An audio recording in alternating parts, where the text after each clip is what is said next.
Comme chaque matin, madame, monsieur, vous faites bien de nous retrouver sur les antennes d'Equinox Télévision. Bonjour à tous, bonjour à vous. Merci de nous retrouver. Installez-vous confortablement. 10-12, le Zénith.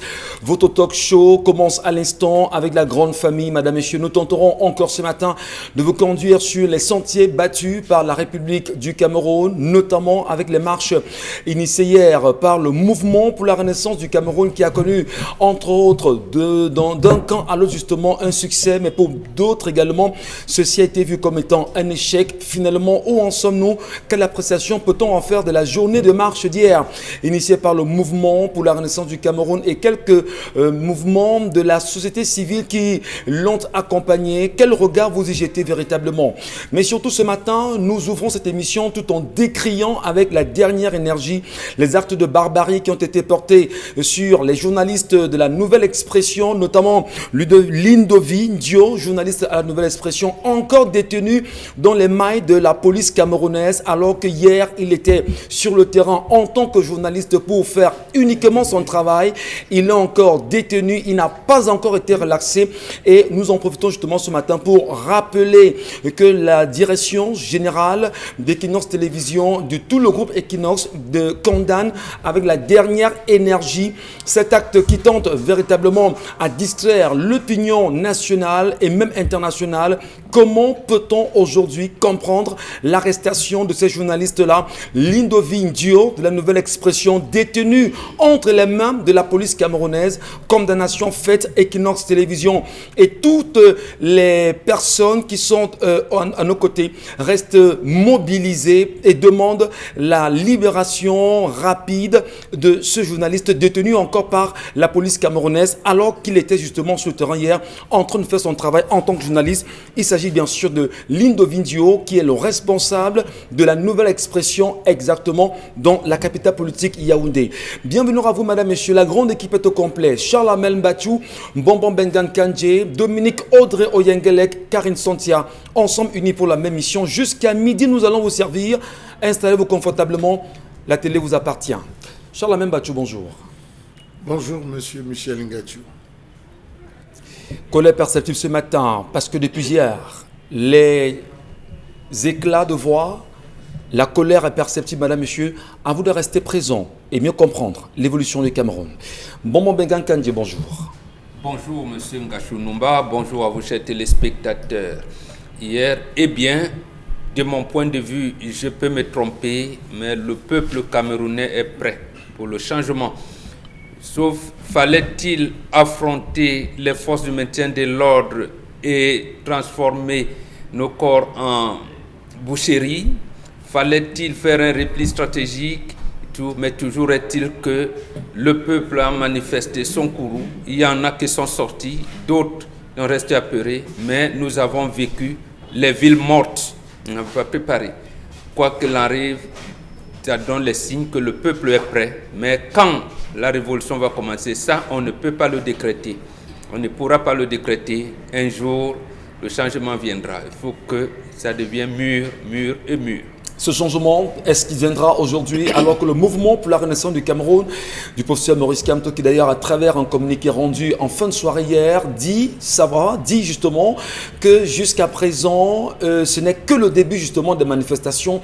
Comment expliquer cette nouvelle réaction, mais surtout ce positionnement après le bilan de la journée folle d'hier, 22 septembre 2020? Karine Santia, bonjour à vous.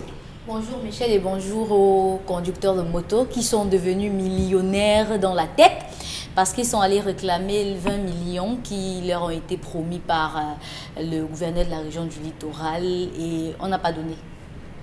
Manipulation. On n'a pas donné. Certainement. Et maintenant, ils réclament, ils disent qu'ils veulent leurs 20 millions de francs CFA. Vous vous rappelez que la semaine dernière, il y a eu une rencontre entre le gouverneur et les conducteurs de moto-taxi. Et à travers sa sortie, on se rend bien compte que c'était vraiment une sortie très très politique. Et puis une sortie de corruption aussi. Et finalement, l'argent n'a pas encore été débloqué. On ne sait pas pourquoi Willy Kenyé se fâche. Maintenant, sur la toile, les internautes sont départagés entre l'ENAM qui appartient aux enfants des gouverneurs et puis les conducteurs de mototaxi qui deviennent des personnes légitimement autorisées à fonctionner et à circuler à Bonanjo. Comment expliquer ces images qui font le tour des réseaux sociaux aujourd'hui? Quelle analyse peut-on en faire véritablement, madame, monsieur? Qui a promis 20 millions aux mototaximans de Douala afin de ne pas leur en donner? Pourquoi ces colères perceptibles aujourd'hui? Qu'est-ce qui se cache exactement derrière la colère? Manipulation d'un système vis-à-vis des mouvements en vue. Quelle explication peut-on en donner ce matin? Restez de notre madame, monsieur, on en parlera tout à l'heure dans le cadre de la revue des réseaux sociaux avec Karine Sontia. Dominique Audrey Oyengelek, bonjour à vous et bienvenue. Bonjour Michel, bonjour aux téléspectateurs. Vous avez dit que c'est qui le monsieur qui vient réclamer l'argent aujourd'hui? Mais il n'a qu'à s'apprendre, lui. Je ne pense même pas qu'on devrait faire évocation de ce genre de personnes. Parce que ce sont les personnes qui ont vendu les Camerounais. Si on va chez eux, il n'y a pas d'électricité, il n'y a pas d'eau. Ils se sont fait acheter. Et aujourd'hui, ils viennent à la face du monde pour réclamer quoi que ce soit. Ça les engage. La marche d'hier a-t-elle réussi ou pas? Elle a réussi. Même s'il n'y avait qu'une seule personne dehors, on a vu des gens qui ont été courageux, parce qu'on les compte sur les bouts des doigts, qui ont été courageux et qui ont eu la force, la témérité, comme Père Bambok dit généralement, d'affronter, de prendre leur destin en main. Voilà. Merci à vous, madame, monsieur. Vous connaissez les plateformes bien connues. 10-12, le Zénith. On aime à le rappeler effectivement sur ce plateau. 10-12, le Zénith, c'est sur Facebook. Nous allons tout à l'heure lire vos nombreuses réactions et vos commentaires. Vous avez également la page Equinox TV. Pour ceux qui nous regardent en live, laissez-nous vos nombreux commentaires. On prendra ce qu'on pourra prendre. Mais surtout, ce qui est intéressant, c'est qu'il y a de vrais débats également entre vous, internautes. Et ça rassure de ce que l'information vous appartient. Nous vous leur envoyons et vous en faites ce que vous devez en faire. Merci également de rester les nôtres. Il y a un contact qui s'affiche au bas de l'écran. Ce contact-là vous permettra également de pouvoir tout à l'heure nous envoyer aussi vos réactions. Nous les lirons. Bienvenue à vous, bienvenue à tous. Commençons bien avec l'histoire du jour qui nous est bien sûr restituée par vous, Dominique Audrey Oyengelek. Bonjour une fois de plus aux téléspectateurs. Ce matin, on parle d'orientation scolaire dans cette famille qui est divisée en trois. Théophile vient d'avoir son baccalauréat. Il est âgé de sensiblement 19 ans dans quelques jours et il a eu son baccalauréat après la récente proclamation des résultats. Son papa, de son côté, aimerait que son fils aille à l'université et qu'il fasse sociologie. La mère de Théophile, elle a son petit frère qui, lorsqu'il était au Cameroun, a fait pétrochimie. Et aujourd'hui, à l'étranger où il a un travail et il s'en sort pas mal. Donc, sa maman aimerait que son fils suive le même cursus pour pouvoir rejoindre son petit frère à l'étranger. De son côté, Théophile, lui, il veut faire de l'art. Il veut faire la photographie notamment. Donc, il n'est ni dans le camp de sa mère, ni dans celui de son père. Son père voudrait impérativement qu'il fasse l'université et la maman est contre. Théo veut faire une école de formation. La mère de Théo dit donc va dire à ton père que j'ai la moitié de l'argent, qu'il complète et tu feras la filière que je veux, la pétrochimie. Théophile de dire à sa mère, maman je suis désolée, si tu donnes l'argent, je ferai photographie. Aujourd'hui, le père a dit, comme c'est comme ça, je ne payerai rien du tout.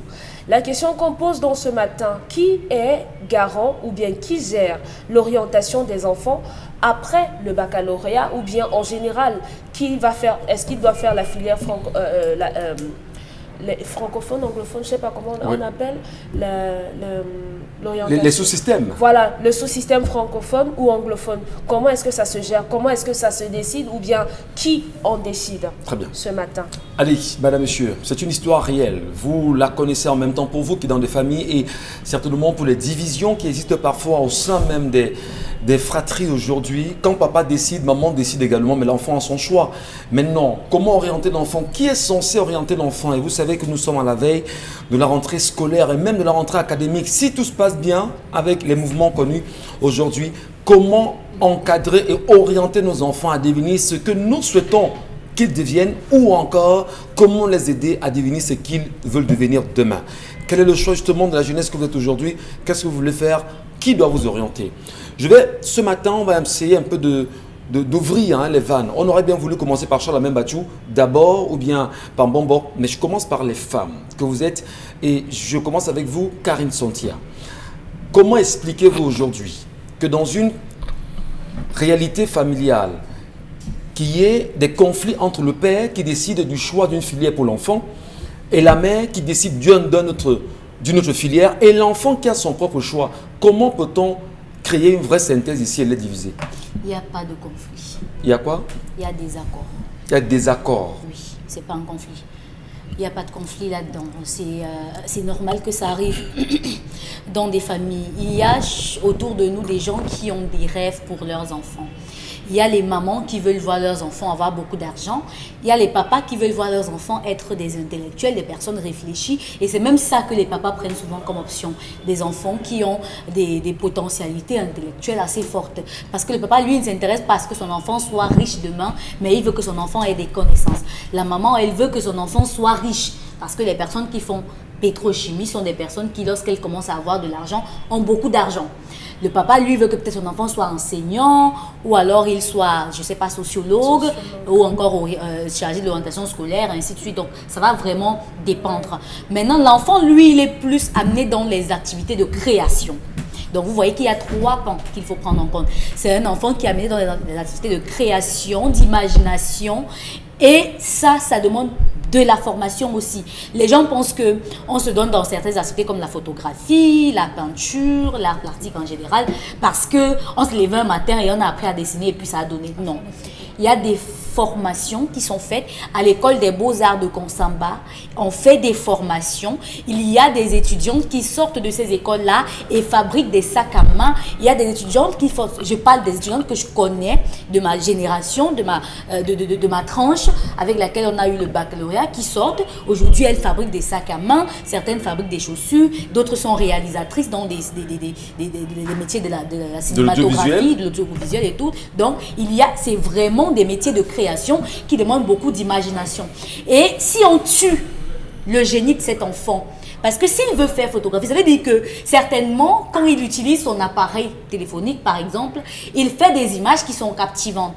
Certainement, lorsqu'il est avec ses amis, il prend des photos qui sont parfois très très différentes, ou peut-être qu'il a déjà son appareil photo qu'il essaye d'utiliser de temps en temps, ou alors qu'il côtoie des personnes qui sont dans ce métier. C'est pour ça que je dis que c'est des métiers de création qui demandent beaucoup de concentration.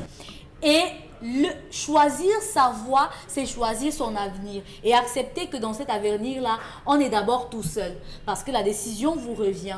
Vous pouvez faire le métier que papa a voulu, mais après vous ne serez jamais heureux. On voit des gens qui se lèvent le matin et vous disent que je pars seulement au travail parce qu'il faut partir, par exemple.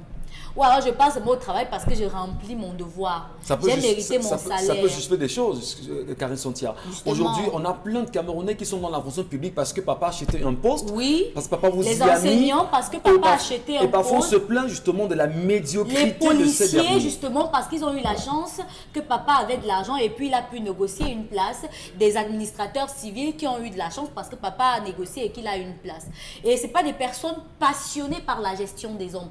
Là, on a quelqu'un qui est passionné par la photographie. C'est plutôt des chercheurs d'argent. Voilà. Et s'il vous plaît, même pour intégrer les beaux-arts, c'est pas comme si n'importe qui y allait et puis il allait s'en sortir. Il y a des gens qui font 3 ans au niveau 1 et n'arrivent pas à avancer parce que c'est délicat.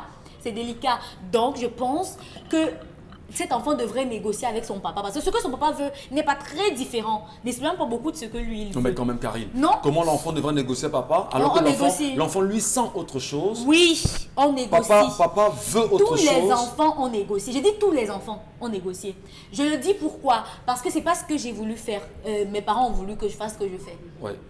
Je parle le moins haïssable, c'est pas de la têtudesse, c'est de la volonté. Oui. Et quand vous avez de la volonté, vous pouvez convaincre. Et aujourd'hui, je pense pas que mon papa pourrait dire qu'il est déçu de ce que j'ai choisi. Donc, vous pouvez négocier avec votre papa, si pas dire à papa. Et je dis, la sociologie qu'il veut étudier ne s'éloigne pas des métiers de la création. Pas du tout. Parce qu'un sociologue analyse l'art, analyse les évolutions de l'art en fonction des périodes, du temps et des événements. Donc, il n'est pas très éloigné. C'est des métiers qui peuvent se compléter. Et je le dis encore, il peut faire l'art. Il suffira qu'il négocie avec son papa. Parce que maman, dans cette mesure-là, lui, il n'a pas le rêve de voyager. Donc, il n'a pas besoin de négocier avec maman. Mais par contre, il doit d'abord négocier avec papa pour que papa valide. Parce que c'est papa qui va payer ses études. En attendant justement que papa valide, oui. Je prends également la vie de la femme, la vie de la mère, la vie de la sœur. On est porté par un choix, on est porté par une passion. Ça brûle en chacun. Papa, lui, il a des visées.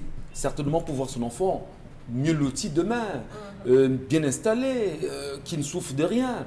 Parce que c'est la volonté de tout parent. Oui. Maman va également être fière de son fils demain. Alors, comment est-ce qu'on peut les départager de votre point de vue de mes côtés? Je commencerai par dire que le modèle éducatif varie d'une famille à l'autre. Vous trouverez des familles dans lesquelles l'enfant dira simplement, voilà, tu as eu ton bac, qu'est-ce que tu veux faire? L'enfant dira, moi je vais être infirmière. On va trouver comment on va faire pour inscrire l'enfant à faire des IDE. Un autre, et sans que le parent ne discute, parce qu'à un moment, on a l'impression que les parents transposent, vivent par procuration leur vie sur les enfants. On a un parent qui, à une certaine époque, aurait voulu être un médecin, et par conséquent, lorsqu'on a son fils qui s'en sort un peu en mathématiques, en sciences et tout, on dit dès que mon fils a le bac, il va entrer dans une école de médecine et il sera médecin. On a décidé, sans prendre en compte ce que l'enfant veut faire. Moi, je dis généralement aux parents que pour savoir quelles sont les orientations que vous pouvez donner à votre enfant, il suffit de regarder votre enfant dans l'environnement. Comment est-ce que votre enfant se comporte? Est-ce qu'il est du genre à démonter les jouets, à les remonter? Il est apte à la technique, aux travaux manuels.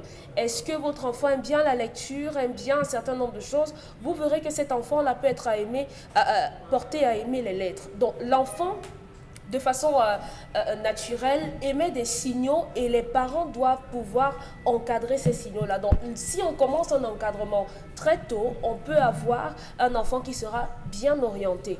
Maintenant, la maman, oui, on peut dire tout ce qu'on veut. Tous nos parents aiment le match vu. Hein. Je ne sais pas s'il y a un parent qui n'est pas content que son enfant aille à l'école. C'est l'idée de maman, moi, je connaissais, avoir un enfant bien positionné, bien qui est pétrochimiste, qui a beaucoup d'argent. Il peut être ça, il peut être ça. Est-ce qu'elle imagine, est-ce qu'elle se rend quand même compte justement des réalités qui peuvent entourer le milieu du pétrole?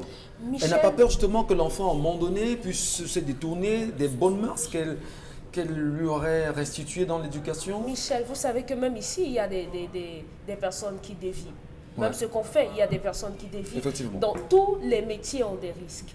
Maintenant, quand on est sûr des valeurs qu'on a inculquées à son enfant, il y a des peurs et des craintes qu'on n'a pas. Même si M. Mbachou dira à ma suite que lorsque votre enfant se lance Non, vous ne prêtez pas les mots parce qu'il n'a pas encore parlé. Je n'ai même hein. pas encore fini. Non, mais Michel. laissez qu'il oui, parle. attendez. Dès qu'il parlera justement, Oui, vous donnerez ce que justement. il avait dit que lorsqu'un enfant veut se lancer quelque part, on l'entoure, on le prépare. C'est une sorte de rituel que les parents font. Oui. Voilà, donc cette maman et ce papa devoir faire avec ce que l'enfant a envie de faire. Le risque qu'il prendrait, c'est d'avoir un enfant à qui on va payer l'université, c'est combien? 50 000. Vous allez donner cet argent, lui, il va aller faire ses jobs. Il va commencer à travailler dans un studio photo là-bas et lorsqu'il va commencer à toucher de l'argent, il ne va même plus aller à l'université, il ne va même pas faire la formation dans une école professionnelle et la pétrochimie de la mer, bon, c'est déjà perdu d'avance. Donc, chers parents, chère maman, chers enfants, bien vouloir trouver un moyen d'échanger comme des personnes civilisées. Parce que rendu à 19 ans, on ne peut plus imposer des choses à un enfant au risque d'avoir une personne qui se braque. Donc, traitez votre enfant en adulte, présentez-lui les choses comme s'il était un adulte et il va comprendre les choses et se comporter comme un adulte en retour. En tout cas, on vous a très bien compris sur cette question, mais je voudrais avec vous, Charles Mbachou, qu'on se comprenne bien. Il y a le penseur Hegel qui disait de son temps que rien de grand ne s'est fait dans ce monde sans passion. Il y a quand même de la passion en soi. Et maintenant, il y a une volonté d'orientation, d'encadrement. Peut-être la question est posée aujourd'hui, qu'elle soit parentale ou pas, qu'est-ce qu'on peut faire pour dénouer le désaccord au sein de cette famille? Monsieur Michel Ngachou, je ne connais pas Hegel. Nous les lisons quand même, nous Je les n'ai avons même lus. pas envie de le connaître. D'accord. Je préfère connaître Cheikh Anta Diop, Voilà. Aimé Césaire. Je Ouais. préfère Bongo encore. Betty. Oui, voilà des gens que je souhaiterais désormais qu'on vulgarise, Ok. que de vulgariser des individus qui pour moi sont peu d'importance. J'aurais bien dû dire un penseur contemporain Oui, aurait dit de son je- temps que. Non, monsieur, Voilà. Il préfère je préfère qu'on La reste. proximité Notre qu'on valeur, cherche. c'est défendre les idées de Bantou. Très bien. Monsieur Michel Ngachou, nous avons affaire à un triptyque. Nous avons devant nous une mère qui est dans le candidaton, elle est dans l'illusion, elle est dans le virtuel. Nous avons un fils qui est dans le rêve. Il rêve, il s'évade. Et nous avons un père qui est dans la réalité. La réalité vraie, monsieur Michel Ngachou, c'est ce que j'ai. C'est ce que je peux faire. C'est ce que j'ai la possibilité de faire, monsieur Michel Ngachou. On va faire tes cours de pétrochimie. Vous avez, à une certaine période, il y avait, quand on ouvrait l'UDM à Banganté, monsieur Michel Ngachou, je connais de nombreuses familles qui ont décidé que non, mon fils va être médecin. C'est la mère qui commence. Vraiment, on veut un médecin dans la famille. On veut ci, on veut ça. Elle a pressé les oreilles du père. Le père inscrit l'enfant. Mais quand on a commencé à dire que c'est 1 million, la pension, hormis la chambre que vous prenez, hormis les fascicules, hormis les stages, c'est 1 million d'abord qu'il faut déposer. Après un an, le père dit à la mère que tu vas continuer à faire tes choses là. Je suis plus dedans. Ça a commencé à bouillir dans la chambre matin. On a dit à l'enfant, débrouille-toi. L'enfant qui voulait faire médecine a viré pharmacie. Il a glissé. Voilà comment les enfants se retrouvent désorientés, monsieur Michel Ngachou. Non. Chez les Bantous, le choix du successeur commence à partir de 4 ans. Quand on donne à l'enfant, papa en train de manger, donne à l'enfant, partage. Le père regarde comment l'enfant partage. Parfois, il partage ce qu'il vient de voir, le père dit à voilà ce qui m'a laissé, le père dit c'est bien.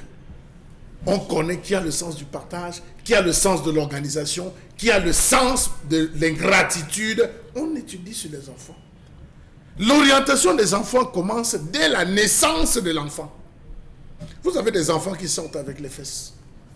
Vous avez des enfants qui naissent et ils ne crient pas. Il faut qu'on fouette pour que l'enfant crie. C'est un signe. C'est là l'orientation. Vous avez des enfants qui ne rampent pas. Vous avez des enfants qui marchent, se lèvent et marchent une fois. Vous avez des enfants qui naissent avec des dents. Toutes ces choses déterminent le comportement. Plus l'enfant grandit, vous allez vous rendre compte que c'est un enfant qui aime fendre le bois, c'est un enfant qui aime être, comment on va dire, très occupé. Quand papa est malade, parfois il est assis, il dit papa tu es malade. Je sens en toi quelqu'un qui est malade, ça ne va pas, papa, qu'est-ce qui ne va pas? Vous voyez, on commence à étudier en disant à l'enfant, voilà ce qu'il y a lieu de faire. Voilà ce que je pense. Chez les Bantous, on fonctionne sous le principe de complémentarité. Chaque famille se battait pour avoir une personne à la chefferie, se battait pour avoir une personne qui va être à la place de fête, être renseignée, se battait pour avoir une personne qui va avoir les plus grosses plantations, se battait pour pouvoir créer la complémentarité. Je vais vous prendre le cas, monsieur Michel Ngachou, de ce monsieur qui a une célèbre agence de voyage. Il est décédé. Ses enfants avaient des rêves. Il a dit à ses enfants, je vais vous orienter comme j'ai décidé de vous orienter. Il a envoyé le premier faire mécanique auto. Le deuxième, il a envoyé faire management des entreprises. La troisième, expert automobile. Quatrième, comptabilité, a fait comptabilité, je suis devenu expert. L'autre a fait banque et l'autre est avocat, monsieur Michel Ngachou.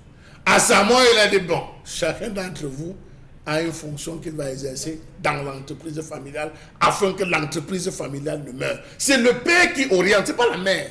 Lorsque vous donnez la possibilité à votre femme d'entrer dans l'instruction, l'instruction c'est le père. Lorsque la femme s'intéresse à ça, elle peut vous fouiller, elle peut vous flouer à vie parce qu'elle est dans l'illusion. Le père dit, ok, j'ai acheté 17 000 hectares, je suis à 50 hectares, je me lance dans l'agriculture, j'ai des enfants.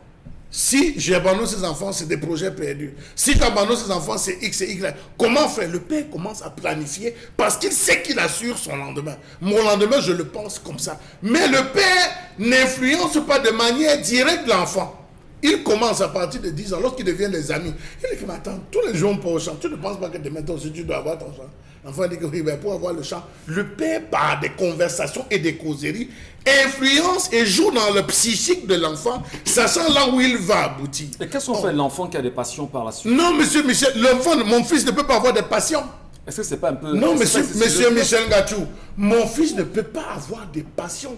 Il n'aura les passions que miennes. Parce que je vais m'arranger à l'entraîner sur mon champ. Vous savez, je vais vous dire, posez la question un jour derrière, vous appelez Mbombo, mais Mbombo de tous les enfants, quel est celui qui va te remplacer? Mbombo varie. C'est pas parce qu'il ne connaît pas la personne. Vous allez vous rendre compte qu'à la maison, il a un enfant qui certainement, lorsqu'il y a les maux de tête, il est le premier à courir Il observe, c'est l'apprentissage par l'observation. Et c'est ce que le père utilise. Tous les parents devraient utiliser. Vous allez vous rendre compte. Donc vous estimez que le père doit encadrer, doit orienter et ne pas laisser la mère justement le faire. Jamais. Monsieur Michel Ngachou, vous avez des parents qui chaque jour quand ils vont au boulot, pendant les vacances, il amène son fils à son lieu de service. Il fait des commissions, il dit à l'enfant comme tu vois, parce qu'il voudrait que l'enfant s'imprègne. On ne dit pas, avant de frapper du poing, vous avez même pris 5, 6 ans, 10 ans à préparer le psychique de votre enfant à accepter ce que vous voulez qu'il devienne. Donc c'est cette méthodologie que le père n'a pas eue. Il a instauré chez lui la démocratie et vous voyez ce que la démocratie fait. Quand vous instaurez dans votre foyer, finalement vous avez des camps. Merci Charles Bachou. Allez, je voudrais quand même au-delà, avec Moran Bengan ce matin, comprendre. Orientation scolaire, voire même encore académique. Est-ce que l'État du Cameroun aussi n'a pas, je vais dire l'État du Cameroun dans lequel nous vivons, n'a pas sa responsabilité? Quand même, si on avait des écoles suffisamment aguerries, on avait des laboratoires dans nos universités, on avait des chercheurs reconnus, bien vantés, on a des historiens qu'on connaît parfois, qu'on ne connaît même pas. Bref, est-ce que la communication justement des institutions, des valeurs camerounaises ne sont pas des éléments d'orientation pour le peuple et pour les Camerounais eux-mêmes? Je vais vous répondre à deux niveaux. D'abord, il me semble que les écoles normales au Cameroun forment des spécialistes en orientation. Mais sauf que on ne fait pas l'histoire avec les si. Nous n'en avons pas, vous avez bien constaté. La rentrée scolaire 1994-1995, près de 70% des enfants qui ont passé le baccalauréat, session 84, vous savez ce qu'ils ont cherché comme métier? Non. Féman. Voilà, Féman. Parce que un Camerounais faisait la Fémanée à l'étranger et est venu présenter un avion au Premier ministre Simon Achide Achou. La presse disait, mais comment on peut accueillir un Féman? Comment on peut? C'est pas possible. Mais tu demandais à un élève qui vient d'avoir, il dit, je veux être Féman. Tellement c'était orienté dans le fait que le débat est même arrivé jusqu'à aux états généraux de l'éducation qui ont eu lieu en 1995. Et ils ont effectivement posé le problème comme vous l'avez posé là. Comme vous l'avez posé, effectivement. Et sauf que à ce moment, les gens comme Jean-Marc Ella, qui avait écrit un livre d'édition clé à l'époque en 1971, La plume et la pioche, il leur a dit il faudrait que nos enfants commencent, étudient, apprennent au regard pour développer leur environnement. Parce que beaucoup étaient occidentalisés là, ils disaient ah non, laissons l'enfant faire son choix, laissons l'enfant. À côté de la fémanière, d'autres s'orientaient vers le football. Parce que une société brassicole gagnait les coupes à Montaigu et tout. Mais où est le niveau de football? Donc, en fait, je m'appuie d'abord sur ce que je partage le point de vue de Audrey. Mais j'appuie ce que Charles Hamel a dit. L'homme, pour les Bantous, l'homme est constitué à 3 niveaux. Il y a l'esprit, il ne meurt pas. Mais il y a l'âme. C'est l'âme qui porte le talent que Dieu a mis en vous. Et il y a ce corps physique qui va disparaître. Et justement, c'est l'âme, parce que pourquoi on ne gronde pas une femme enceinte? Pourquoi on cajole la femme enceinte chez les Bantous?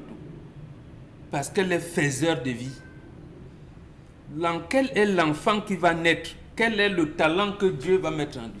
C'est ce talent qu'on commence à dévoiler quand on lui donne le nom. Au regard donc de ce qui... Est-ce qu'il a présenté la tête? Est-ce que c'était l'épaule? Comme disait Charles Hamel, voilà les choses qui déterminent l'avenir de l'enfant. C'est tout. Et qui décide? La maman souffle à son mari. En principe, parce que, en principe, la maman a l'enfant jusqu'à l'âge de 7 ans. Voilà. Au moins. Et c'est à partir de 7 ans, pour le garçon, on s'apprête déjà à le circoncire, parce que nous, on ne circoncise pas les enfants à 8 jours à la maternité. La circoncision, justement, c'est l'initiation à la vie. Est-ce qu'il supporte la douleur? Est-ce que, quand on va lui faire les pansements, il faut bien qu'il la compte? Parce que sa sœur, qui va connaître les règles douloureuses et tout ça, elle sera bien consciente. Vous voyez donc comment nous, on va dans une notion de complémentarité pour compléter ce que la nature a mis en vous. C'est pour ça qu'on ne circoncis pas un garçon dans le berceau. D'accord. Voilà. Ça Donc, les éléments c'est ces éléments-là d'orientation, d'encadrement. Voilà. Mais comment détecter justement le talent chez l'enfant? Mais vous l'observez. Dominique l'a dit. Et pourquoi et comment, peut-être pourquoi imposer justement une orientation pour l'enfant? Ce n'est pas imposé. Justement parce que vous avez lu. Vous avez lu le développement de l'enfant. Vous avez pu percevoir un certain nombre d'indices qui orientent l'enfant de tout. Mais nos femmes sont souvent portées vers... Là, je serai riche, moi aussi, ma copine, voilà, mais c'est pas bon. C'est le candidat. Même si vous avez ça, soufflez à votre ami que bon, je sais que la pétrochimie coûte cher là, mais j'ai déjà commencé à faire des études, est-ce qu'on ne peut pas orienter partout? Bon, là, va commencer à réfléchir, il peut lui dire que non. Toi-même, tu vois que partout, pétrochimie, oui, mais sociologie, là, c'est bon parce que... Mais pour cet enfant qui veut devenir photographe, qu'est-ce qu'on lui dit? Qu'est-ce que artiste, justement? Parce que quand vous dites photographe, on a l'impression que... C'est de l'art toujours. Mais la photographie, c'est... Moi, j'ai l'impression que papa, c'est mieux. Que maman. Papa, c'est mieux. Et même le garçon, c'est mieux ce que l'enfant sera porté à faire. Donc, s'il fait sociologie, il pourra même, j'allais dire, renforcer ce qu'il peut faire là. D'accord. Qu'il peut faire. Parce que l'environnement actuel, tu dis, je vais être photographe, vous allez être formé, bon, d'accord, peut-être à Fumban, peut-être en Konsaba, peut-être... Pour quelle suite? Voilà, peut-être à l'étranger, a-t-on les moyens, on ne sait pas, mais observons l'enfant. Je vous en prie. Comment l'enfant est né, comment il grandit. Parce que les jugements ne sont pas tout à fait subjectifs, c'est objectif. Il y en a qui vont regarder l'horoscope, moi ça me fait rire. Il dit qu'il est né sous le signe du scorpion, il est porté de... Bon, peut-être que ça donne, mais observez l'enfant à partir de sa naissance. Merci beaucoup. Merci beaucoup, Mourad Bengan. Merci à vous, madame, messieurs, de rester présents sur notre antenne. Que de conseils ce matin, mais surtout que d'orientation également. Mourad Bengan en lieu et place, non seulement le chef traditionnel, mais surtout le Mbambok, puisqu'il est et il incarne aussi sur notre plateau. Il est aussi là pour ces analyses-là, y compris chez la même Bachou, que nous respectons véritablement.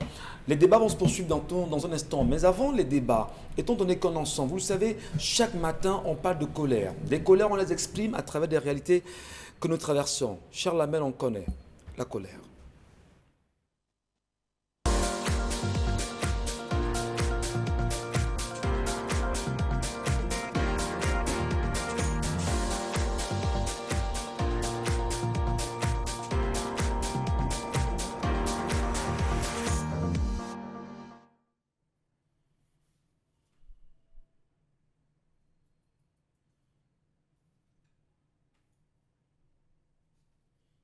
Je m'interroge ce jour sur la question des partenariats publics-privés dans ce pays.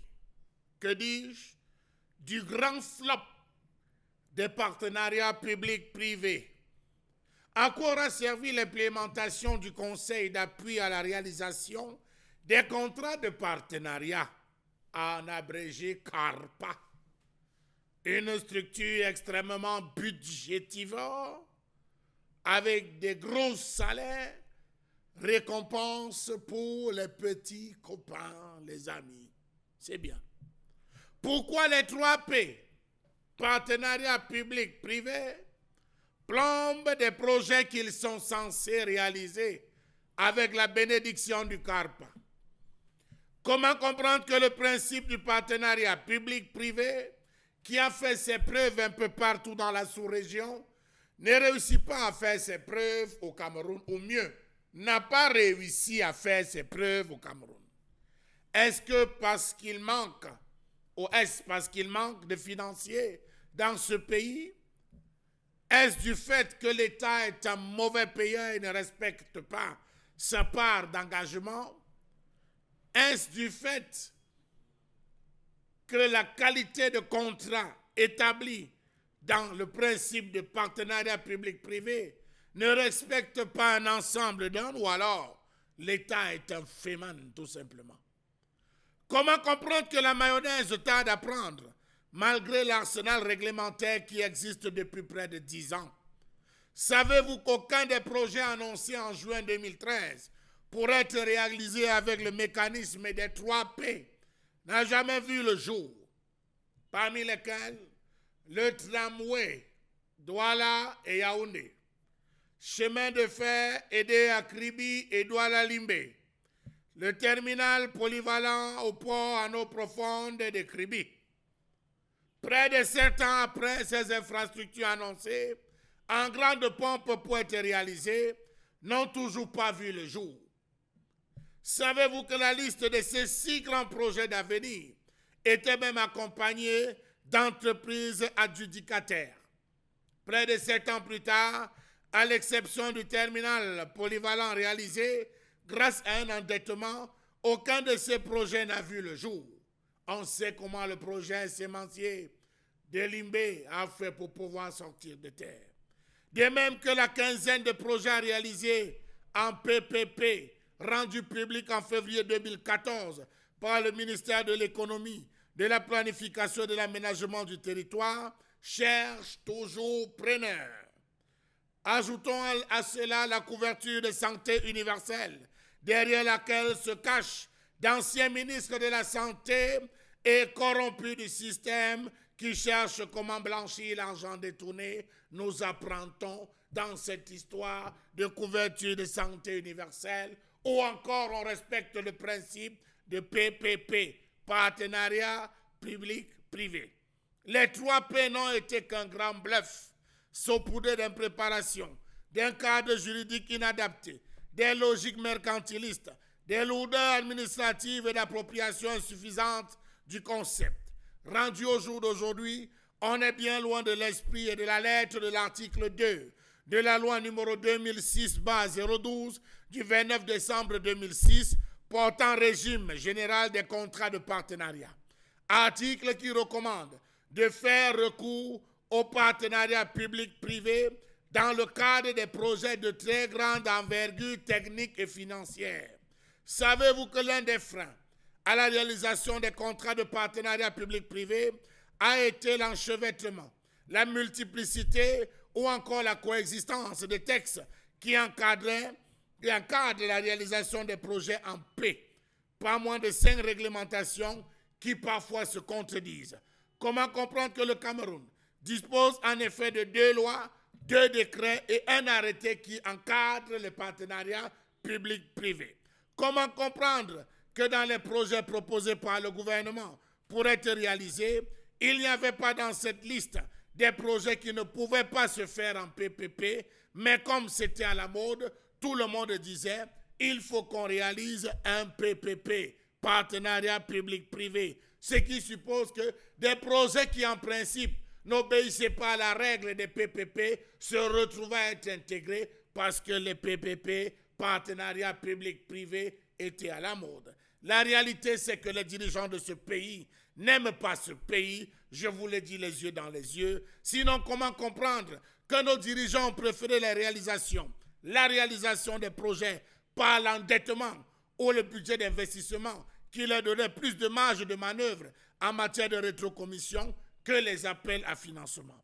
Savez-vous que la modernisation du système informatique de la douane est le fruit des PPP, partenariat public-privé, le plus coûteux conclu sous l'égide du CARPA?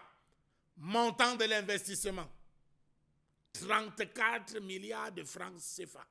Modernisation du système informatique de la douane, 34 milliards de francs CFA. Bravo, les PPP, ça marche quand il faut avoir des rétrocommissions. La liste des projets en PPP qui est toujours en attente: construction de l'autoroute Yaoundé-Douala, section Bormakak-Douala, technologie agroalimentaire des hautes terres, fourniture des équipements, aménagement, exploitation et maintenance des centrales de concassage, construction, exploitation et maintenance de la ligne de chemin de fer Douala-Limbé, construction, exploitation et maintenance de la ligne de chemin de fer Edea-Kribi-Lolabé, construction, exploitation et maintenance d'un aménagement hydroélectrique sur la Sanaga à Kikot, conception, financement, construction, exploitation et maintenance d'une centrale éolienne sur le mont Bamboutos. Vraiment. Bravo ce pays, bravo. Comment peut-on être en colère, à la fin de la colère, on est en train de rire? C'est un rire, c'est un rire de... Madame, Monsieur, le Cameroun est formidable. Et quoi qu'il en soit, ce pays nous appartient, nous devons le construire ensemble. La colère exprimée ce matin par Charles Amen Bachou est assez illustrative des réalités qu'on peut comprendre aujourd'hui, comme il a très bien dit, d'ailleurs comme la colère nous l'exprime dans le partenariat public-privé. Et comment comprendre ce lien, ce cordon ombilical entre les deux systèmes? Karine Sanchez, je me retourne vers vous en premier. Est-ce qu'on peut mieux analyser cette colère de Charles Hamel? Quelle est l'appréciation que vous, ce matin, vous en faites de ce partenariat public-privé? Ce qui m'inquiète beaucoup plus, c'est l'orientation même qui a été donnée au CARPA, si on entend par là notamment le conseil d'appui à la réalisation des contrats de partenariat public-privé, parce que l'article, la loi numéro 2006-012 du 29 septembre 2006 fixe notamment le régime général des contrats de partenariat au Cameroun et nous dit qu'il s'agit particulièrement des projets de grande envergure technique et financière, et à ce moment-là, le CARPA existe. Le CARPA a un rôle à jouer parce qu'il contribue dans la sélection du contrat et du contractant de la personne publique. Maintenant, le CARPA aussi participe à la négociation, et au contrôle et au suivi de la réalisation du projet en question. Maintenant, il fait l'évaluation de la faisabilité, ça commence même par là, l'évaluation de la faisabilité du projet public et du contrat de partenariat en question. Le CARPA a un très grand rôle à jouer parce que c'est lui qui agit un peu comme l'organisme qui donne le ton, qui permet notamment au gouvernement, à la partie publique et à la partie privée de s'accorder sur les termes qui vont entrer dans le partenariat. C'est le tampon, quoi. Maintenant, c'est le tampon. Donc, il joue aussi dans l'assistance de l'administration publique sur les questions relatives au projet public. Donc, c'est vraiment le rôle d'assistant. C'est lui le tampon, le conseiller. C'est pour ça qu'on appelle souvent ces genres d'agents, ces institutions-là, les structures d'orientation. Parce que même le gouvernement a besoin d'orientation. Et ils accompagnent même dans la rédaction des projets. C'est pourquoi le PNUD ne doit plus taxer nos projets de projets immatures lorsque le CARPA intègre notamment la rédaction.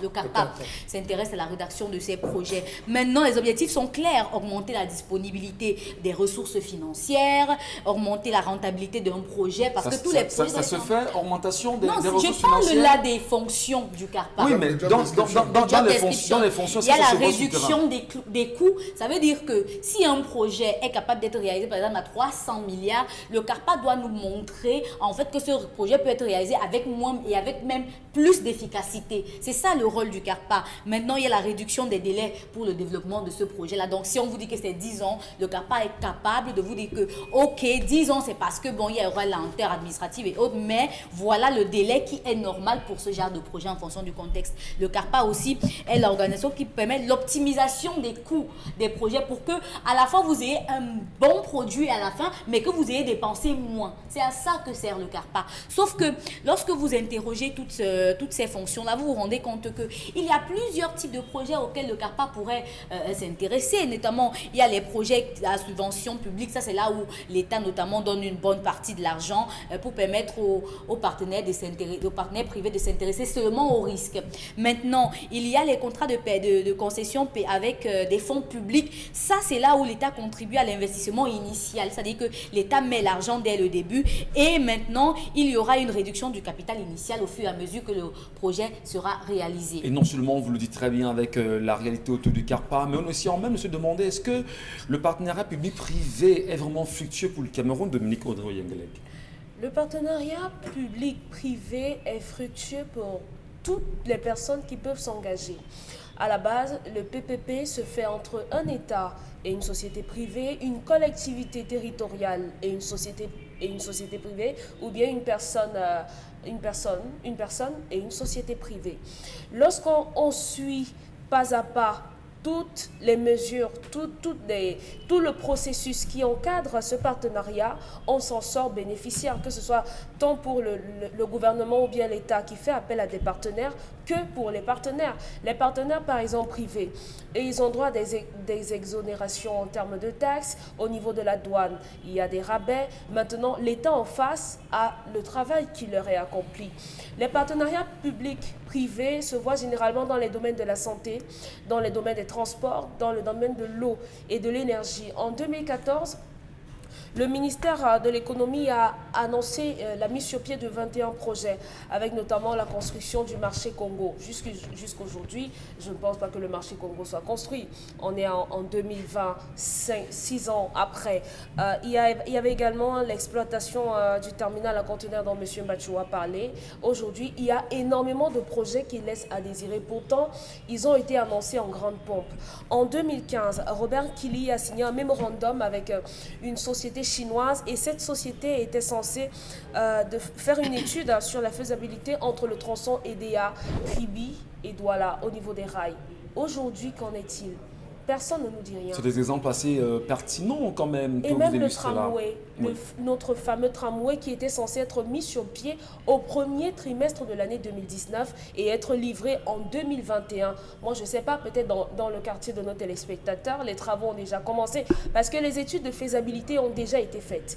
Lorsqu'on signe un partenariat, on soumet le projet à la société en charge de faire les travaux. La société en face fait des études de faisabilité et donne un rapport. Après, on débloque les fonds. Donc aujourd'hui, on est en droit de se dire que au Cameroun, les projets ne restent qu'à l'étape de l'idée de projet, parce qu'on ne va pas plus loin. On fait des annonces en grande pompe, on mobilise le tam-tam national, devant qui on dit on va faire ci, on va faire ça, on va annoncer ci, on va annoncer ça, et après basta, on n'en parle plus. Il n'y a qu'à voir les projets qui n'ont pas été réalisés au niveau du DSCE. Donc aujourd'hui, les partenariats publics-privés pourraient être bénéfiques pour d'autres pays, mais au Cameroun, il n'en est rien. Très bien. Allez, Mbombengan Kandji, au regard justement du climat économique camerounais, est-ce qu'on a le droit de penser ou de croire que le partenariat public-privé est un avantage pour la croissance économique elle-même, ou c'est devenu un gouffre, on va dire, de corruption, d'engloutissement d'argent, avec des projets qui ne sont jamais arrivés à terme? Non. Quand Charles Hamel a commencé sa chronique, j'ai failli, j'allais dire fermer les yeux, mais heureusement, il a bien dit, il a vite dit un flop. Non, il faut dire les choses comme elles sont. Le Cameroun ne veut pas faire la promotion du secteur privé. Je commence par là où Dominique a terminé, le tramway. Vous êtes dans une ville, vous n'avez pas de voie ferrée. Même les taxis ne circulent pas. On vous dit, on ne peut même pas faire des rigoles dans le pays, ou Bonanjo et sous les. On vous dit qu'on fait un tramway. Donc, les premières circulations commencent 2029. Après, on dit 2021. Il faut quand même qu'on soit sérieux. Ce n'est pas vrai. Nous sommes dans un pays. Quelqu'un a dit de merde. On ne veut pas faire la promotion de l'action privée. Ça, c'est faux. Lorsque Peter Mafani Moussongue lance cette affaire-là, lorsqu'il est nommé Premier ministre en septembre 1996, justement, les projecteurs sont au rouge. On pense à l'époque que vraiment le gouvernement camerounais est en train d'associer les opérateurs économiques pour l'élaboration de certains projets, que non. Vous avez parlé de Kapan, j'ajoute son frère à côté. À côté du Kapan? Le Kapan, vous avez entendu parler de Kapan? Le cadre d'appui et de promotion de l'artisanat minier, ça entrait dans ce sens-là, dans ce cadre. L'exploitation minière au Cameroun, on vous dit, jusqu'à 30 mètres du sous-sol, on appelle ça l'exploitation artisanale. Au-delà de 30 mètres, c'est l'exploitation industrielle. On en est où? On entend seulement que le gouvernement a signé avec Geovic SA, l'américain Geovic SA, un contrat d'exploitation de 99 ans pour l'exploitation du nickel et du cobalt à Lomé. Et que le Cameroun a la deuxième réserve de nickel et de cobalt. C'est où cette histoire? Donc, j'ai dit que même là, ça ne marche pas. 2008. Le gouvernement camerounais, le président de la République vient de signer un décret d'exploitation du diamant de Mobile Long, confié aux Coréens. pour une exploitation de 25 ans, renouvelable tous les 10 ans jusqu'à épuisement. Et Charles Hamel nous a présenté ici cette université, cette école de mines qui fonctionne très bien. Donc, nous avons formé même les ingénieurs de mines. Non, c'était dans le cadre partenariat public-privé. C'est où cette histoire? Rien du tout. Rien du tout. C'est la preuve justement que, bon Benga, je vous prends un instant, c'est la preuve justement que le Cameroun aujourd'hui souffre dans sa chair de la très mauvaise gouvernance en réalité. Parce que, à vous entendre, prendre ces exemples, prendre ces éléments, ça montre qu'aujourd'hui, avec 38 ans quand même de gouvernance, est-ce qu'on a avancé ou pas? Mais on a tellement reculé. Aujourd'hui, à la date, nous sommes le 23 septembre 2020. Le gouvernement est incapable de vous dire qui a procédé à la liquidation des entreprises ici. Parce que justement, les cabinets ont été cachés. Je parle seulement d'un seul qui était censé encadrer les petites et moyennes entreprises. Vous savez comment on appelle? Ah, voilà, bon, les leçons. Parce que ça bon, je vous dis... C'était pendant le cabinet, quand on taxe tout à l'heure de... Voilà. Au point où on fait même la concession de la Régie nationale de chemin de fer du Cameroun un 1er avril. Donc, un poisson d'avril. Aujourd'hui, où est le chemin de fer? On disait amélioration des services, toujours partenariat public-privé. Mais là, à un moment, l'entreprise sud-africaine qui gagne le marché, gère un moment donné. On confie à Bolloré. On cherche des entreprises camerounaises pour maîtriser le rail. Après, on les enlève. Mais on vous dit partenariat public-privé. Citrafer est où aujourd'hui? On a tout manigancé pour que Citrafer quitte de cette affaire-là. Donc, on vient dans la gestion des marchés. Elle en a parlé, rien du tout. Mais est-ce que vous avez aujourd'hui, vous pouvez me donner le nom d'une entreprise camerounaise qui gère les mines? Nous avons nos forêts qui ont été décimés. Or, les enfants n'arrivent même pas à faire un baccalauréat menuiserie. C'est très grave. Voilà. C'était toujours le partenariat. Et la SFID, Sophie Bell, toutes ces entreprises-là sont parties boire du Cameroun. On n'en parle pas. Donc, en fait, l'État protège les intérêts des étrangers et décime les opérateurs économiques locaux. Dites-moi, rappelez-moi, si peut-être je peux me tromper, le jour où le chef de l'État a rencontré les opérateurs économiques. Moi, je n'ai pas souvenance. Camerounais. Camerounais, oui. Camerounais, oui, il n'y en a pas. Peut-être avec... mais les autres, quand ils viennent... Est-ce qu'avec le forum Investir au Cameroun, j'allais terminer par là. Cameroun Business Forum. Est-ce que ce n'est pas des cadres justement mis en place pour pouvoir rencontrer... Non, c'est là où j'allais terminer. Nous sommes à la 10e édition. Sur les 200 projets recensés, 70 seulement ont eu l'approbation de Doing Business. Oui. De Doing Business. Et dans les 70 qui ont l'approbation, c'est-à-dire aucune recommandation n'est mise à jour. Pourquoi? Et là encore, c'est le directeur général de la Caisse autonome d'amortissement qui nous répond en juin 2018. Il dit, mais vos projets ne sont pas bien élaborés. Même l'argent que j'ai ici, je ne peux pas vous débloquer parce que non seulement ce n'est pas bien élaboré, mais vous ne faites même pas les efforts pour les amener à terme. En tout cas, bon, Béguin, on en parle avec vous dans un instant, madame, monsieur. Vous aussi qui nous regardez ce matin, merci de laisser vos commentaires sur les pages 10, 12, le Zénith ou encore Equinox Télévision. On vous lira. C'est le Cameroun et ses plaies. Comment justement l'analyser? Je vous quitte dans un instant en vous rappelant que le tweet de Maurice Kamp vient de tomber à l'instant et on peut bien sûr lire. Les marches pacifiques, patriotiques et républicaines du 22 septembre 2020 ont connu un succès retentissant. Chaleureuse félicitations aux populations camerounaises qui sont sorties massivement. Partis politiques et organisations de la société civile, 1 sur 8 a-t-il déclaré sur son tweet, on peut lire. Dans un instant, on parlera également de la revue des réseaux sociaux, madame, messieurs. Mais avant, marquons une pause. On en parle.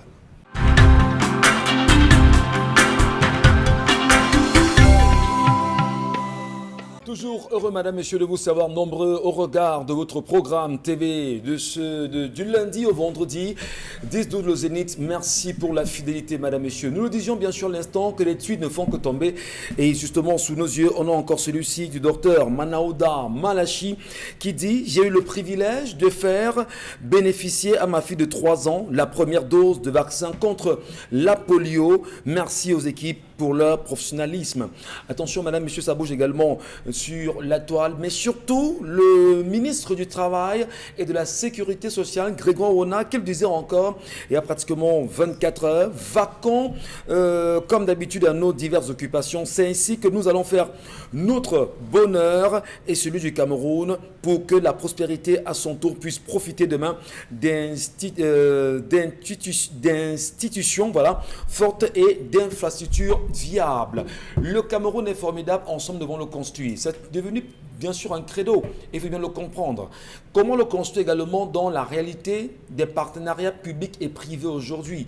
Étant donné que la collègue de Charles Hamel tu l'exprimait véritablement ce matin, Charles Hamel, doit-on maintenir le système PPP ou en sortir et revenir justement aux réalités comme ça a été le fondement du Cameroun et de ses entreprises? Vous m'avez provoqué. Souffrez que je réagisse à ce que vous avez dit. Pourquoi? La première dose de vaccin contre la polio ne s'administre pas à 3 ans, M. Michel Ngachou.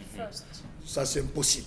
Donc, M. le ministre a une intention cachée derrière ces vaccins de polio. Ça, c'est très important. Sauf si l'enfant, M. Michel Ngachou, n'a pas été vacciné à la naissance, parce que c'est la combinaison d'étécoque polio. C'est très important de le préciser. Quel est l'objectif pour lequel il va venir féliciter aujourd'hui que sa fille a pris? Quelle est l'initiative? Vraiment qu'on arrête ces mesures, ces effets d'annonce cosmétiques qu'on voudrait faire passer. Je peux reprendre. Il dit bien, j'ai eu le privilège de faire bénéficier à ma fille de 3 ans hier je vous dis, la première dose de vaccin contre la polio. Merci aux équipes pour leur professionnalisme. Monsieur, je dis donc que ça ne s'administre pas à 3 ans. Pourquoi avoir choisi de vacciner sa fille à 3 ans alors que ça commence à la naissance, monsieur Michel? Sauf si c'est autre chose. Non.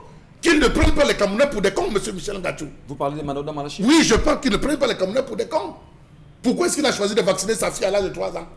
Pourquoi fille, M. Michel Ngachou, 3 ans, alors qu'on sait que c'est la composante de 3, d'étécoque polio? Non, vraiment, arrêtez ça. Il attendait, en publiant ça, il s'attend à des félicitations. Eh bien, félicitations, monsieur le ministre. Vous pensez vacciner les vôtres. Nous, on n'a pas d'argent. Nous, on souffre. On ne peut pas vacciner les nôtres. Et vous savez, même temps, il y a un projet justement à la rentrée scolaire avec les enfants, les filles, le vaccin contre le cancer du col de l'utérus, là, qui est très contesté, mais qui aujourd'hui semble connaître l'assentiment justement du gouvernement camerounais. Allez, on parle de PPP, Charles. Monsieur Michel Ngachou, les gens ont volé l'argent au Cameroun. Les gens ont volé l'argent au Cameroun. Il y a trop de milliardaires fonctionnaires au Cameroun. Comment les gars allaient dépenser l'argent? Charles Hamel, la précision c'est quoi? C'est que dites clairement que les services spécialisés de la BEAC disent que les particuliers ont plus d'argent que les entreprises. Et ces particuliers-là se recrutent entre les fonctionnaires. Voilà. Je voulais compléter. Il y a tellement eu de vol d'argent que l'argent est là stationné. Vous allez justifier comment à travers les dépenses? Il faut procéder par un blanchiment stratégique, M. Michel Ngachou. Disons-le concrètement. Comment aider ceux qui ont volé à manger tranquillement sans être inquiétés? Et là, on se met à réfléchir, on dit, bon, trouvons une astuce. On lance, M. Michel Ngachou, l'affaire de partenariat public-privé. On se dit en prenant là, vous allez vous rendre compte que toutes les entreprises créées, c'est chinois, représentation Taïwan, malaisienne, américaine. On va chercher des chômeurs là-bas, on crée rapidement une structure, on arrive, parce qu'il faut blanchir. Partenariat privé, c'est les copains. Précisons déjà ça, c'est des copains, c'est des amis d'une même famille, M. Michel Ngachou, qui cherchent comment blanchir l'argent. Pourquoi? Je m'en vais vous expliquer maintenant, M. Michel Ngachou. Dans l'élaboration des contrats, ils se sont arrangés à créer un flou terrible. Il y a premièrement un manque de distinction entre un contrat de partenariat et un contrat de partenariat public-privé. Ça veut dire qu'on crée le premier flou à ce niveau. Est-ce que lorsqu'on est dans le partenariat public-privé, il devrait avoir une typologie particulière en termes de contrat, M. Michel Ngachou? Premier point. Deuxième point, il y a l'absence de définition claire de projets de très grande envergure technique et financière. Quand est-ce que vous savez que vous êtes dans un projet de très grande envergure? À quel moment savez-vous que vous êtes dans un projet? Ils ont créé encore un autre flou. Et le troisième et le dernier flou que les gars ont créé, c'est au niveau de la confusion entre projet d'éligibilité et projet de faisabilité. Alors, vous vous rendez compte. Et les différents décrets, M. Michel Ngachou, 2 lois, 2 décrets, un arrêté qui encadre les partenariats publics-privés se sont arrangés pour faciliter les pilleurs, les prévaricateurs, les détourneurs de la République à surfer, à dépenser pour justifier, on va le dire. Parce que le principe, c'est quoi, M. Michel Ngachou? Comme cette histoire de la couverture santé universelle, vous investissez votre argent, vous bénéficiez pendant 17 ans, chez vous, c'est à votre compte, vous définissez les règles, 17 ans après, vous rétrocédez à l'État. Mais attendez, M. Michel Ngachou, où est l'affaire des péages? On avait dit que les péages routiers devaient entrer. Ce sont ces mêmes pontes du pouvoir, ces mêmes barons du régime qui vont en Afrique du Sud créer des structures parce qu'il faut blanchir l'argent, qui reviennent sous le compte du partenariat public-privé, dit qu'on va investir, nous bénéficions. Si on va acheter des grosses 4x4, conçues des maisons, c'est comme les vendeurs de cacao. Monsieur Michel Ngachou, excusez-moi de faire cette dérive, vous vous rappeler de celui-là qu'on avait présenté comme étant une maniaque du cacao. Je m'en vais vous lire, monsieur Michel Ngachou, trois articles. C'est très important que les téléspectateurs se rendent compte. Bon, permettez, puisque nous semblons être tenus par le temps, peut-être on va les renvoyer lire. L'article 6 de la loi de 2006, l'article 3 du décret de 2008 et l'article 13 du décret de 2008, monsieur. En filigrane, que doit-on retenir? Ils vont les lire. Je vais terminer en disant que, savez-vous que le chemin de fer aidé à Kribi, le labé retenu en juin 2013, n'a jamais eu de contrat d'adjudication? Mais il l'avait oublié. On construisait un port à Kribi sans chercher le rattachement ni avec la route pour Valais, ni avec la voie ferrée pour s'accorder à IDEA. On avait oublié. Mais à vous entendre parler, justement. J'ai dit on avait oublié. De la même manière qu'on avait oublié en construisant le barrage de Menvele, on avait oublié qu'après avoir construit le barrage, il faudra rattacher l'énergie électrique vers la ligne centrale. On a oublié. Et que dire des péages routiers? En réalité, non, le fonds routier, c'est parce que également dans la question des péages routiers, comme Dominique Audrey insiste, il y a également eu des partenaires publics-privés aujourd'hui. Il y en a qui étaient entrés dans le projet et qui avaient pour objectif justement de instaurer. Monsieur Michel Ngachou, l'article 6 de la loi de 2006 sur les contrats de partenariat dispose que si un projet est soit complexe, soit urgent, il est éligible au régime de contrat de partenariat. Donc, s'il n'est pas complexe, s'il n'est pas dans le soit urgent, voilà. Monsieur Michel, l'article 13 du décret de 2008 lui précise que lorsque les circonstances l'exigent, le Premier ministre peut autoriser l'administration publique initiatrice du projet à engager directement un dialogue de préqualification avec un candidat. Merci beaucoup. Formidable. Vraiment. Et c'est justement le gré à gré. Hein? Mais peut-être c'est peut-être l'occasion de demander aux Camerounais, est-ce que, chers Camerounais, nous Camerounais, est-ce qu'on prend le temps de lire les textes du Cameroun et de les interpréter? Oui, on lit. D'accord. Est-ce La que nous... preuve, Tawamba a dit au directeur général des impôts dernièrement, il dit que, mais attendez, monsieur, voilà, lui, le gars fait des trucs, des redressements, des corrections par-ci, par-là. Et vous savez ça. Parce que les DG, le groupement patronaux allait engager un bras de fer avec le directeur, contre le directeur général des impôts. On lit très bien. Allez, Voilà. nous lisons maintenant. Lire, c'est une chose, les actions, on les attend. La revue des réseaux sociaux, madame, monsieur, étant donné que tout à l'heure nous parlons bien évidemment de tout ce qui s'est passé sur la toile. Hier, vous étiez encore des millions à réagir sur la toile. Et au-delà de ces réactions, je voudrais ici rappeler que Lindo Vindio, qui est notre confrère et notre collègue de la Nouvelle Expression, patron de la Nouvelle Expression à Yaoundé, est encore détenu dans les cellules de la police camerounaise, alors que hier, lors des manifestations, il était sur le terrain en tant que journaliste, reporter.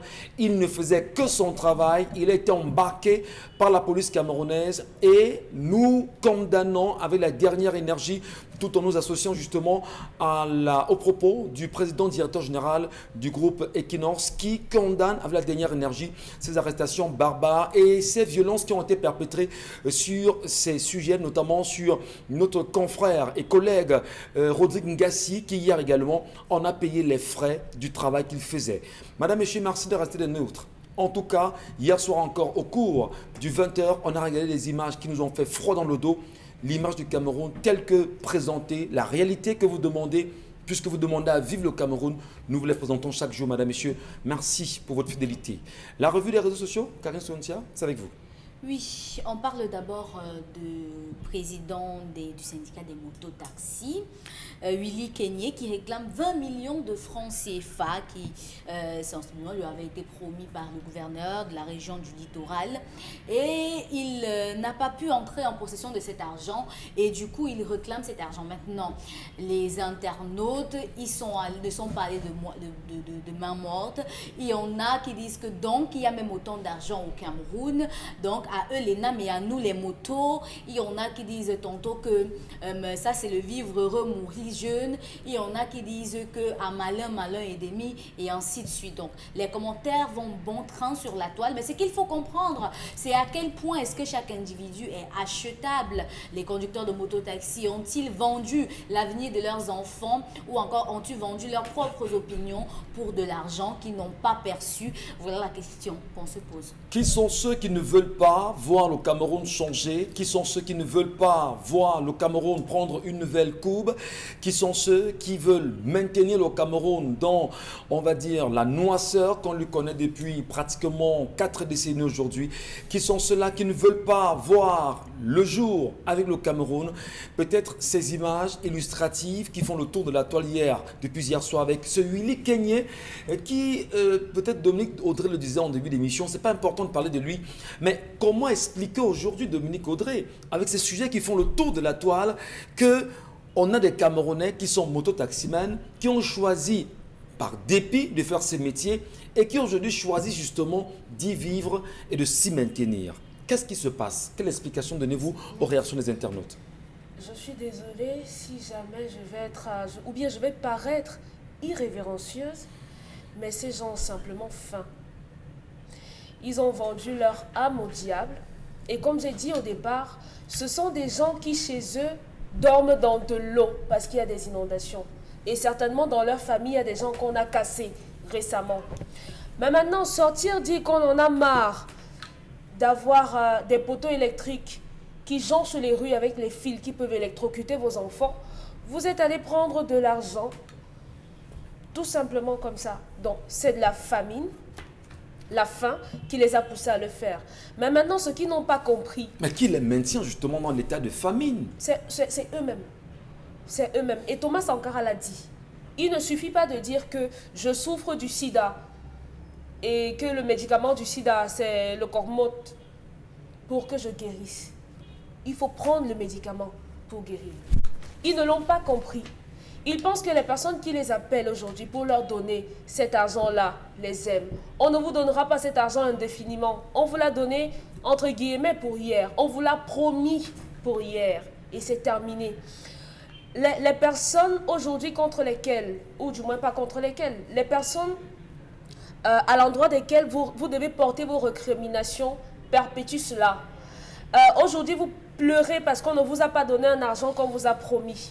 Hier, ce sont vos enfants qui ont pleuré parce qu'ils n'ont pas pu aller à l'ENAM, parce qu'on a donné l'ENAM à quelqu'un qui portait le nom de quelqu'un. Tout simplement. Aujourd'hui, vous réclamez l'argent. Hier, vous avez réclamé de l'eau. Mais on continue de vous enfumer. Donc, c'est du foutage de gueule. Et je ne compatis pas. Si jamais, au grand jamais, il y a une autre manifestation en vue et qu'on les appelle, on leur demande encore, on leur dit qu'on va encore leur donner de l'argent, ben, qu'ils restent chez eux, qui marchent et qui disent qu'on est contre les marches. Qu'ils continuent dans cette lancée. Et les personnes derrière cela vous voient comme des mototaximans. Ce n'est pas un métier. Ce n'est même pas digne pour un homme de se retrouver. C'est un problème même pour votre santé. Il y a tellement de risques à faire ça. Mais on vous dit que vous allez rester là indéfiniment. Donc restez là, on ne va plus vous déranger en route. Prenez de l'argent et marchez contre Camto. Maintenir justement ces Camerounais dans la précarité Mbomon Bengan, les maintenir dans un état de faiblesse, les manipuler autant avec de l'argent et que par la suite qu'ils retournent dans leur veste parce qu'ils estiment qu'ils n'ont pas été payés. Ce n'est pas la première fois, on s'en souvient pendant les élections présidentielles, les campagnes qui étaient menées avec les mototaximans, que ce soit à Yaoundé ou à Douala, où beaucoup se sont plaints des promesses qui ont été faites et qui n'ont pas été honorées. Qu'est-ce qui explique cet état de choses? On se sert justement du peuple maintenant comme appât contre le peuple? Non, après l'avoir mis dans cet état. Et Charles Lamel nous avait pris l'exemple de Hitler ici, qui avait enlevé les plumes d'une poule, il lui a jeté les grains d'arachide. La poule est revenue picorer, pensant que c'était un sauveur. Non, il faudrait, je pense, de mon point de vue, engager une éducation, j'allais dire, à la citoyenneté. C'est pour ça que nous proposons au MRC, qui tient le haut du pavé aujourd'hui, de s'inscrire dans la logique de Ruben Oumniobé, qui a écrit un texte, on disait, lutte unie sur tous les fronts pour sortir le Cameroun de cette misère-là. D'ailleurs, son dernier communiqué, hein, on a fait, hein, on va dire, un trait là-dessus. Pourquoi il faut marteler que le système capitalisme mondial, donc le régime du renouveau, ne fait que pérenniser avec l'encadrement de la France, nous amène à une situation telle que les 20% de la population du monde accaparent plus de 80% des richesses du monde, possèdent 80% des voitures du monde entier et consomment 60% de l'énergie produite au monde. Donc, en 1960, les 20% des personnes les plus riches possédaient 30% des richesses. Aujourd'hui, ils possèdent 82% des richesses du monde. Donc, il faut marteler ça en leur disant, par exemple, que hier, ceux qui nous dirigent, l'essentiel, la plupart de leurs parents étaient des cultivateurs. Il y en avait même qui faisaient les tughet. Il y en avait qui faisaient les bambais. Ils allaient défricher ou porter des sacs chez les Grecs, les Libanais et les Grecs, et ont pu envoyer leurs enfants à l'école, sont devenus ingénieurs, médecins. Et que ces gens-là veulent vous maintenir dans une situation telle que un bensikiner, son fils ne peut même pas être infirmier. Et il sera comme ça. Or, vous, dans le mototaxi aujourd'hui, vous avez pu avoir au moins votre licence. Il y en a qui ont des maîtrises, des masters, et même des licences professionnelles. Quelqu'un vous dit qu'il a une licence professionnelle en transit, en comptabilité, comment vous appelez ça, en logistique et transport. Comment vous ne pouvez pas, même on ne peut même pas recruter les gens dans des sociétés, des entreprises qui font dans le transit. Au point où aujourd'hui au Cameroun, même les tughet qu'on appelle les dockers, on arrive à avoir 5 000 francs de salaire mensuel. Donc, on leur dit clairement, doucement, que ces gens-là vous maintiennent dans cette situation pour que vous soyez leurs valets. Vos enfants seront les valets de leurs enfants. Il faut leur dire ça de manière claire. Parce que vous êtes mototaximan aujourd'hui. Est-ce que vous êtes fier justement de faire ce métier? Non, mais ils ne comprennent pas. Le problème, c'est là, quand vous avez faim, comme disait Dominique Audrey, à un moment donné, vous vous dites, faut-il avoir pitié? Faut-il les laisser? Mais quelqu'un dort dans la boue. Il n'arrive même pas à acheter une spirale de Montaiga pour dissiper les moustiques pendant 30 minutes. Mais quand on vous miroite 1000 francs, dans les 1000 francs qu'on vous miroite, on ne vous donne pas. Vous avez là une ration d'une semaine. Vous dites, j'aurai déjà, ma famille va manger pendant une semaine. Vous faites le sale boulot, vous revenez, les 1000 francs, on ne vous les donne pas. Donc, il faut donc que ceux qui aspirent à changer... Est-ce qu'il faut déjà valider ce type de fonctionnement? J'ai dit non, mais voilà. Puisqu'on est dans cet état... Attendez, quand on a coupé la SNEC, on coupe l'eau partout. Ce matin, il n'y avait pas l'électricité à Yaoundé. Depuis hier soir. Voilà, il n'y a pas d'électricité à Yaoundé. Est-ce que les populations se comportent comment? Il reste non. Et c'est cette attitude camerounaise qui est arrivée à dire, on va faire comment? On va faire comment? On ne doit pas attendre l'Assemblée générale des anges et des saints au ciel. Le on va faire comment là doit être transformé en action pour que justement ceci se termine et on voit à autre chose. Charles Lamel Mbathioub, lorsque les mototaximens se mettent en avant, vont revendiquer, c'est-à-dire que vont s'accorder avec l'autorité administrative en place, notamment ici dans la région littorale, comme ça a été ici le cas à Yaoundé, et qu'aujourd'hui, dans le littoral précisément, qu'ils viennent à revendiquer 20 millions de francs CFA promis sans être restitués. N'est-ce pas quelque part un peu fou d'avoir de telles attitudes? Monsieur Michel Ngathioub, quand vous voyez l'image de la personne qui se réclame être le président de cette association de motos, vous pouvez comprendre pourquoi est-ce qu'on se retrouve à vivre ça. Regardez la personne, la consistance. Je n'ai pas envie de m'attaquer, comme on dit en politique, donner des coups en dessous de la ceinture, mais vous pouvez imaginer véritablement d'où est-ce qu'ils viennent. Parce que le message qu'on leur a passé est clair. Permettez-moi de rester préfet, permettez-moi de rester sous-préfet, permettez-moi d'être assis comme gouverneur, je m'arrangerai à protéger vos vies de Bensikina, vos pauvres vies de Bensikina, vos misérables vies de Bensikina.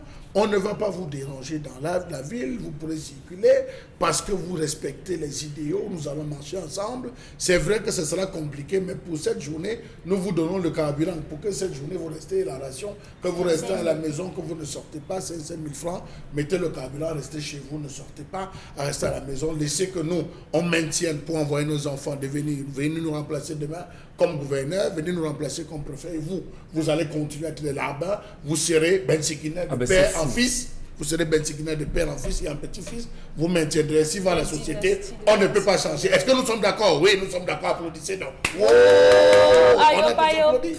Voilà ce qui s'est passé, M. Michel Ngacho. Vous êtes des cons, parce que vous êtes cons, on va marcher ensemble. Nous, on a besoin des cons pour fonctionner.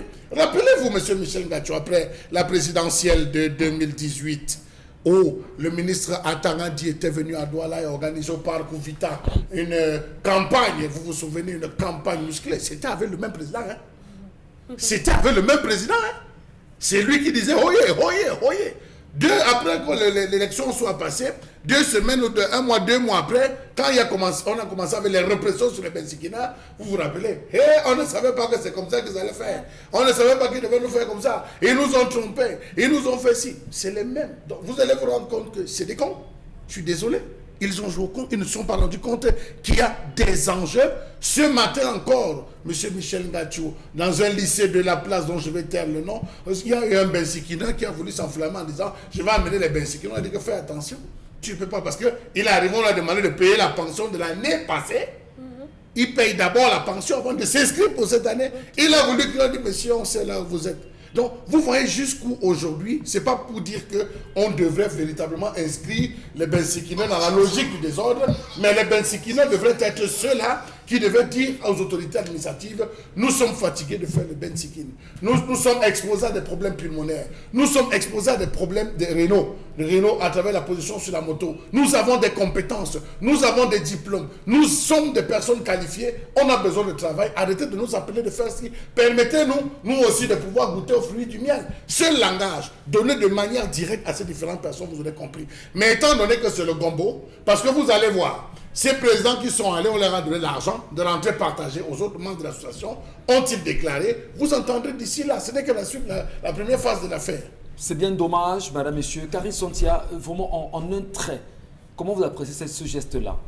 J'apprécie ce geste de la part des larbins qui ont fini par se fouler eux-mêmes la cheville. On appelle ça, c'est l'expression, se mettre le doigt dans l'œil en pensant que vous êtes trop intelligent, vous avez rencontré plus intelligent que vous. Et c'est délicat parce qu'on a affaire aux personnes qu'on côtoie au quotidien et une personne les représente en disant qu'il est le président mais qui n'arrive pas à défendre leurs intérêts. Et dans tout cela, qu'est-ce qu'il a demandé par rapport à leurs conditions? Quoi? Qu'ils ne vont pas payer, ils ne vont pas avoir tous les documents nécessaires pour fonctionner dans la rue, mais je vous dis que très bientôt, au début de l'année, là, vous allez payer toutes les taxes qu'on vous demande à vous, les conducteurs de moto-taxi. Vous allez avoir votre carte grise, c'est ça, non? L'assurance. Votre carte grise, l'assurance, tout ce qu'on vous demande là, vous la allez payer. patente, tout ça. Décembre arrive, et ce ne sera pas seulement le gouverneur, il y aura la police municipale accompagnée. Donc, vous allez lire l'heure. Ils lisent déjà l'heure. Mais le langage est fort, il y en a qui disent que vous allez lire sur le sol mouillé. Je ne sais pas ce que ça veut dire. Lire, ça veut dire quoi? Non, ils vont lire.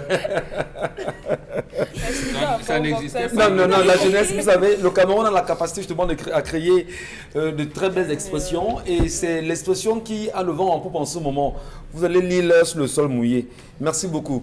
Allez, autre sujet qui nous interpelle ce matin, madame, monsieur, Karine Sontia, la revue des réseaux sociaux, des images, en même temps, vous nous avez fait savoir qui vous ont intéressé. Oui, le bilan de la marche d'hier, on peut dire ce qu'on peut dire, mais il y a eu des marcheurs il n'y a pas eu marche, mais il y a eu des marcheurs parce que plusieurs d'entre eux ont été interpellés, certains ont été arrêtés. Il y a des images qui font le tour de la toile, qui montrent des personnes arrêtées, interpellées, en train de chanter, qui sont obligées de chanter Paul Biya, notre président, parce que dans les marches, parfois, il y a des chansons.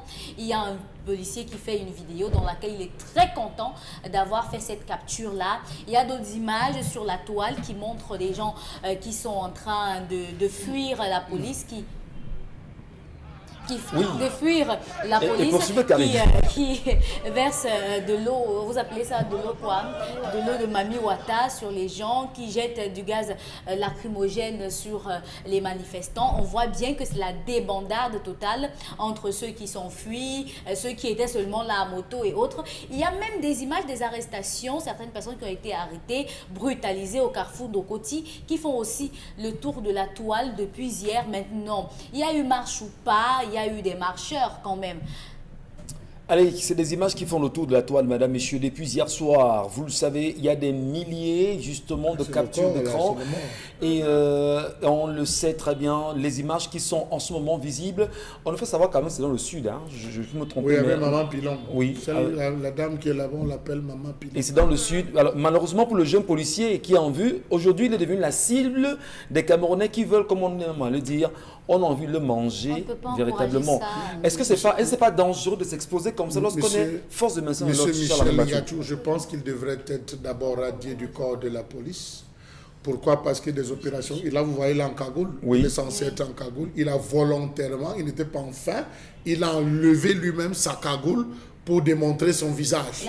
Pour démontrer son visage, parce que ces gars opèrent déjà en cagoule. Première chose, il a démontré. Deuxième chose, monsieur Michel Ngatou, je n'ai jamais vu, la police est censée être neutre. Voici une police partisane qui donne le ton comme un chef d'orchestre aux populations en disant vous allez chanter. C'est des policiers. Non, ce n'est pas des policiers seulement sur la main. On peut voir l'image. Oui, il y a la police, il y a les militaires et la gendarmerie. Voilà, il faut bien regarder. Voilà la police. Qui demande et qui entonne. Voilà la police, voilà la gendarmerie et les militaires. J'appelle ici M. Galax Etoga, M. Mbarnangele, M. Betty Assoma. Est-ce que véritablement on peut dire encore que les forces de maintien de l'ordre et les forces de défense sont neutres dans cette action ou cette image? On voit un policier qui dit chanter. Tu ne chantes pas, chantez fort, monsieur Michel Ngatou. Ça, ce n'est pas la police camerounaise qui dit, et qui est défendue par le colonel Badiak, qui est le professionnel. J'aime reprendre les expressions du colonel Badiak qui dit non, comment ça peut dire ça? Les forces de maintien sont professionnelles dans leur travail. Est-ce le professionnalisme là que de demander de chanter alors que vous avez affaire à des personnes, entre guillemets, qui se revendiquent appartenir à un camp et défendre certains idéaux? Vous demandez de le faire. Ça, c'est de la torture physique, psychologique, monsieur Michel Ngatou. Donc, j'estime que ça, ce n'est pas normal. L'autre chose, c'est qu'on a eu des personnes qui marchaient les mains levées. Ça, il faut le dire. Les images qu'on a vues, que ce soit en Dokoti, c'était des personnes qui marchaient avec les mains levées et l'arbre de paix en main. Pourquoi tirer? Pourquoi ouvrir de l'eau sur des personnes qui marchent à utiliser Abraham, comme on appelle ce anti-émeute Abraham, le Mami Wata. Le Mami Wata, sur des personnes qui marchent avec des mains levées et qui n'ont pas cassé. Parce que le premier fait, il faut le dire, que les téléspectateurs et que même les autorités soient témoins, les mamans qui sont arrivées le matin pour vouloir ouvrir leur petit commerce, trouvent leur comptoir cassé. Au marché central d'abord. Pendant qu'elles sont en train de dire, hey, qu'est-ce qui est en train de nous arriver? Comment on est venu casser nos choses? Nous, on sortait pour venir vendre. Mais si on a dit qu'il y a ceci, ce sont ces mêmes mamans qu'on vient gazer. Ce sont ces mêmes mamans. Était-ce l'apaisement ou la provocation maintenant? Quelle est la question qu'il faudrait poser? Finalement, qui aura fait le désordre? Les personnes qui sortaient marcher? Ou bien ceux qui étaient censés accadrer les marches? Les images sont insoutenables, madame, monsieur, et saisissables d'ailleurs. On vous le dit très bien. Merci à ceux et celles qui ont compris peut-être la nécessité de nous les envoyer, mais de nous les partager aussi, parce qu'on a compris que ce n'était pas seulement à Douala ou encore à Yaoundé, où on a quand même vu Mbouron Bengan. À Yaoundé, une police, j'ai envie de dire une. La police, la gendarmerie, l'armée, les militaires, les forces de l'ordre dans la globalité, on les a vus rassemblés à Yaoundé et c'était une militarisation hors norme, alors que les personnes, les Camerounais ne demandent qu'à manifester parce que c'est un droit fondamental et à dire au chef de l'État, au gouvernement, s'il vous plaît, essayez de revoir le système électoral et arrangez-vous à résoudre la question de la crise anglophone dans le Nozo. Comment expliquer cela à travers les images que nous regardons à l'instant? Vous savez, lorsque nos forces de maintien de l'ordre auront l'expérience que Amadou Toumani Touré a raconté ici à Douala, dans un hôtel de la place, lorsqu'ils ont renversé Moussa Traoré, je pense qu'ils vont réviser leur position. Ils vont réviser leur position en ceci qu'on ne leur demande pas de faire un coup d'État, mais on leur demande d'appliquer les cours des droits de l'homme qu'on leur dispense dans leurs unités de formation, simplement. Donc, ils ne doivent pas choisir un camp. Ils sont là, ils veulent, c'est-à-dire, on dit quoi? Les forces de maintien de l'ordre combattent le banditisme, mais lorsqu'il y a le banditisme, essayez de les appeler. Ils n'ont pas de carburant. Ils sillonnent les routes. Ils ont eu arrêté des gens, procédé à des rafles, à des arrestations ici à Douala seulement, à Makeya, où les bandits leur disent aux populations, on revient demain, et ils vont là-bas auprès de ces forces de maintien de l'ordre, les libèrent, ils viennent encore. Donc, est-ce à dire que ces forces de maintien de l'ordre entretiennent des gangs dans des quartiers et veulent terroriser des citoyens, j'allais dire pacifiques? On ne sait pas, on s'interroge. Or, on ne devrait pas s'interroger. Mais je veux relancer sur la question. Est-ce qu'à l'image de tout ce qu'on a regardé hier, la dictature fait encore peur aux Camerounais? Non, justement non. Parce que ce qui s'est passé hier, je pense qu'on ne revenait pas dessus, parce que les initiateurs de la marche ont gagné.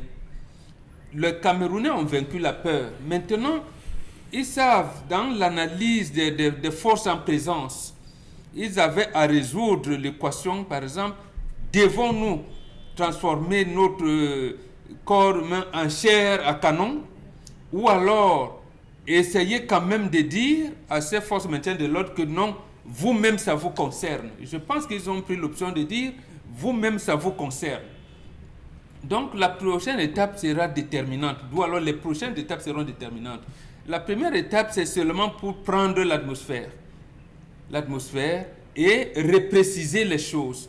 Repréciser les choses, ça veut dire quoi? Ça veut dire qu'en fait, la marche, d'abord à Yaoundé, on a dit qu'on convergeait vers la poste centrale.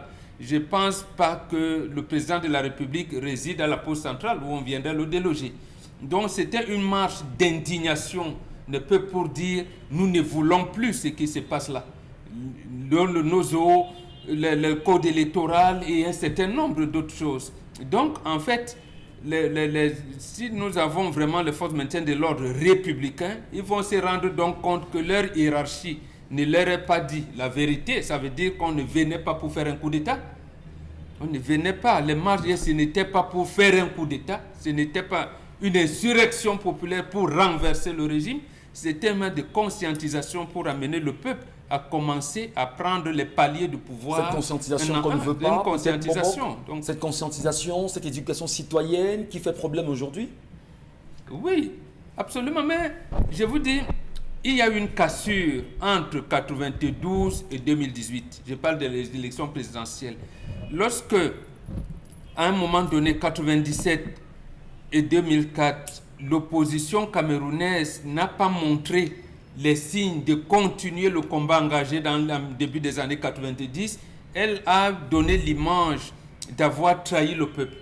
Maintenant, un autre embryon est en train de se former pour montrer la confiance qu'on peut gouverner autrement.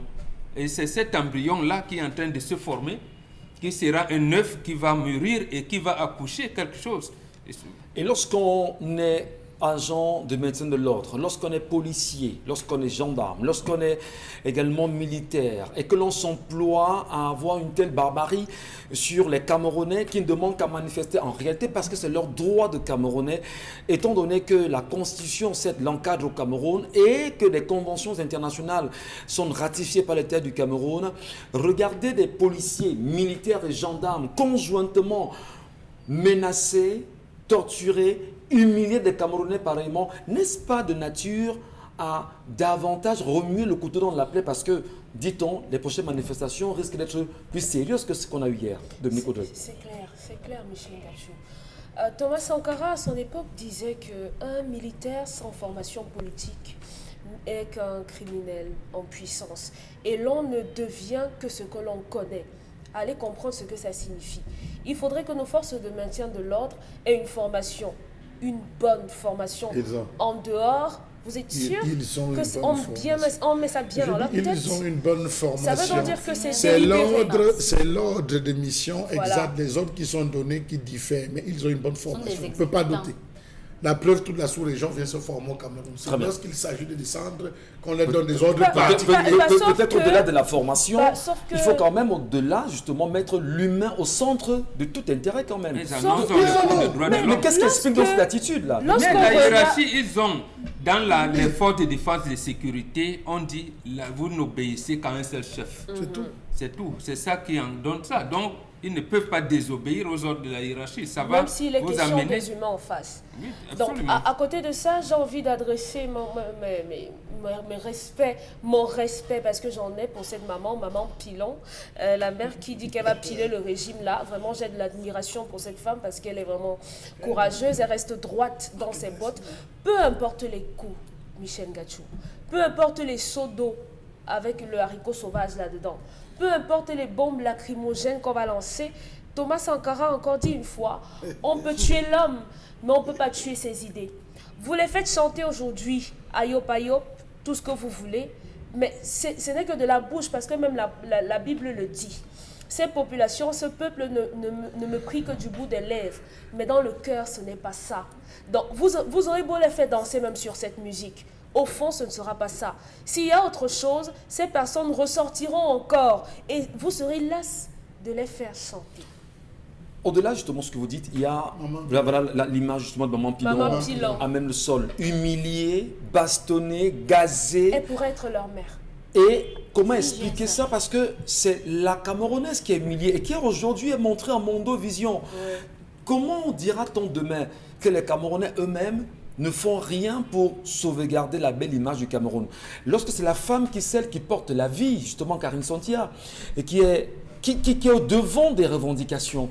Et les femmes justement qu'on attendait depuis un petit moment, voilà une femme, malgré celle de More Woman politique, qui il y a 2 jours nous présentait un certain nombre de faits, voilà une dame que l'on humilie. Est-ce que les femmes devraient jusqu'à présent rester muettes face à une telle humiliation, y compris même les organisations féministes? C'est justement pour ça que les femmes étaient dehors hier. Parce qu'il ne faut pas être muettes. Pendant longtemps, elles ont cru que les hommes qui nous dirigeaient avaient la science infuse, avaient toute la connaissance qu'il faut pour nous diriger. Et à un moment, elles se sont rendues compte que le fait seulement d'aller au marché avec 3 000 francs et ne pas pouvoir satisfaire votre maisonnée, ça commence à devenir un problème. Et ces mamans-là qui sont dehors, je ne pense pas que leur problème, c'est le code électoral. Non. Je ne pense pas que son problème, le problème de cette maman-là, c'est qu'on modifie le code électoral. C'est certainement que la vie est devenue trop chère et qu'elle n'en peut plus. Et maintenant, elle se fait gazéifier parce qu'elle n'est pas d'accord par rapport à la cherté de la vie, par exemple. Vous vous rappelez qu'en 2008, quand les gens étaient dehors, il y avait tellement de femmes parmi. C'était pas que les hommes, il y avait les femmes. C'est pour ça que je dis souvent que les révolutions qui se font dans le monde ne sont pas des révolutions qui sont adoptées à un sexe. Quand les gens marche dans la rue, on ne cherche plus le sexe de qui marche, on cherche la possibilité que les choses changent après ce que cette manifestation aura apporté. Et dans la rue hier, il y avait des femmes, plusieurs d'entre elles ont subi la même chose que cette maman, ont été arrêtées, plusieurs même pendant le mouvement Stand Up for Cameroun aujourd'hui ont été déférées à la prison de Nouvelle. Donc, il faut préciser, ils sont 5 qui sont déférés à la prison de Nouvelle, ont sorti d'une réunion simplement. Voilà. Donc il faut vous dire que dans tout cela, il y a une une préparation. Et les gens pensaient que, en fait, quand on parle de manifestation ou encore de Paul Biya doit partir, c'est justement qu'on va aller au palais et retirer le président de la République. Je pense que c'est une interprétation très volontaire et très minime de ceux qui nous gouvernent. Et dans cette manifestation, ils vous disent quand même qu'ils reconnaissent qu'il y a un certain nombre de choses qu'il faut changer, mais on est en processus. Et dans 38 ans, quand un processus est enclenché, soit il est périmé, donc il est dépassé dans le temps, 38 ans après, il est dépassé, il faut reprendre un nouveau processus, soit alors on abandonne et on donne à quelqu'un d'autre. C'est comme ça que ça se passe dans le monde. Après 10 ans, on change de carte nationale d'identité. Après 10 ans, normalement, on devrait être en train de penser autre chose, pas en train de repenser la décentralisation. C'est pourquoi les gens sont dans la rue en disant que vous ne pouvez pas ne pas nous donner quelque chose pendant 38 ans et penser qu'en un mois, vous allez tout faire et que vous allez résoudre le problème. Charles Amenbatou, on a également vu, à travers, au-delà de ces images renvoyées sur ce matin, on a vu des Camerounais mobilisés, que ce soit à Bafang, à Baram, pour ne citer que ces deux localités. On a vu ces Camerounais mobilisés justement dans le sud et qui ont été rapidement retenus par la police, la gendarmerie et l'armée de ce côté. On a vu à Yaoundé également certains qui ont tenté tant bien que mal de manifester. Et ce n'était pas seulement une affaire de Douala et de Yaoundé. L'Ouest également était dans la danse. Bamenda a manifester véritablement. Malmayo également, il y avait des manifestations un peu de partout.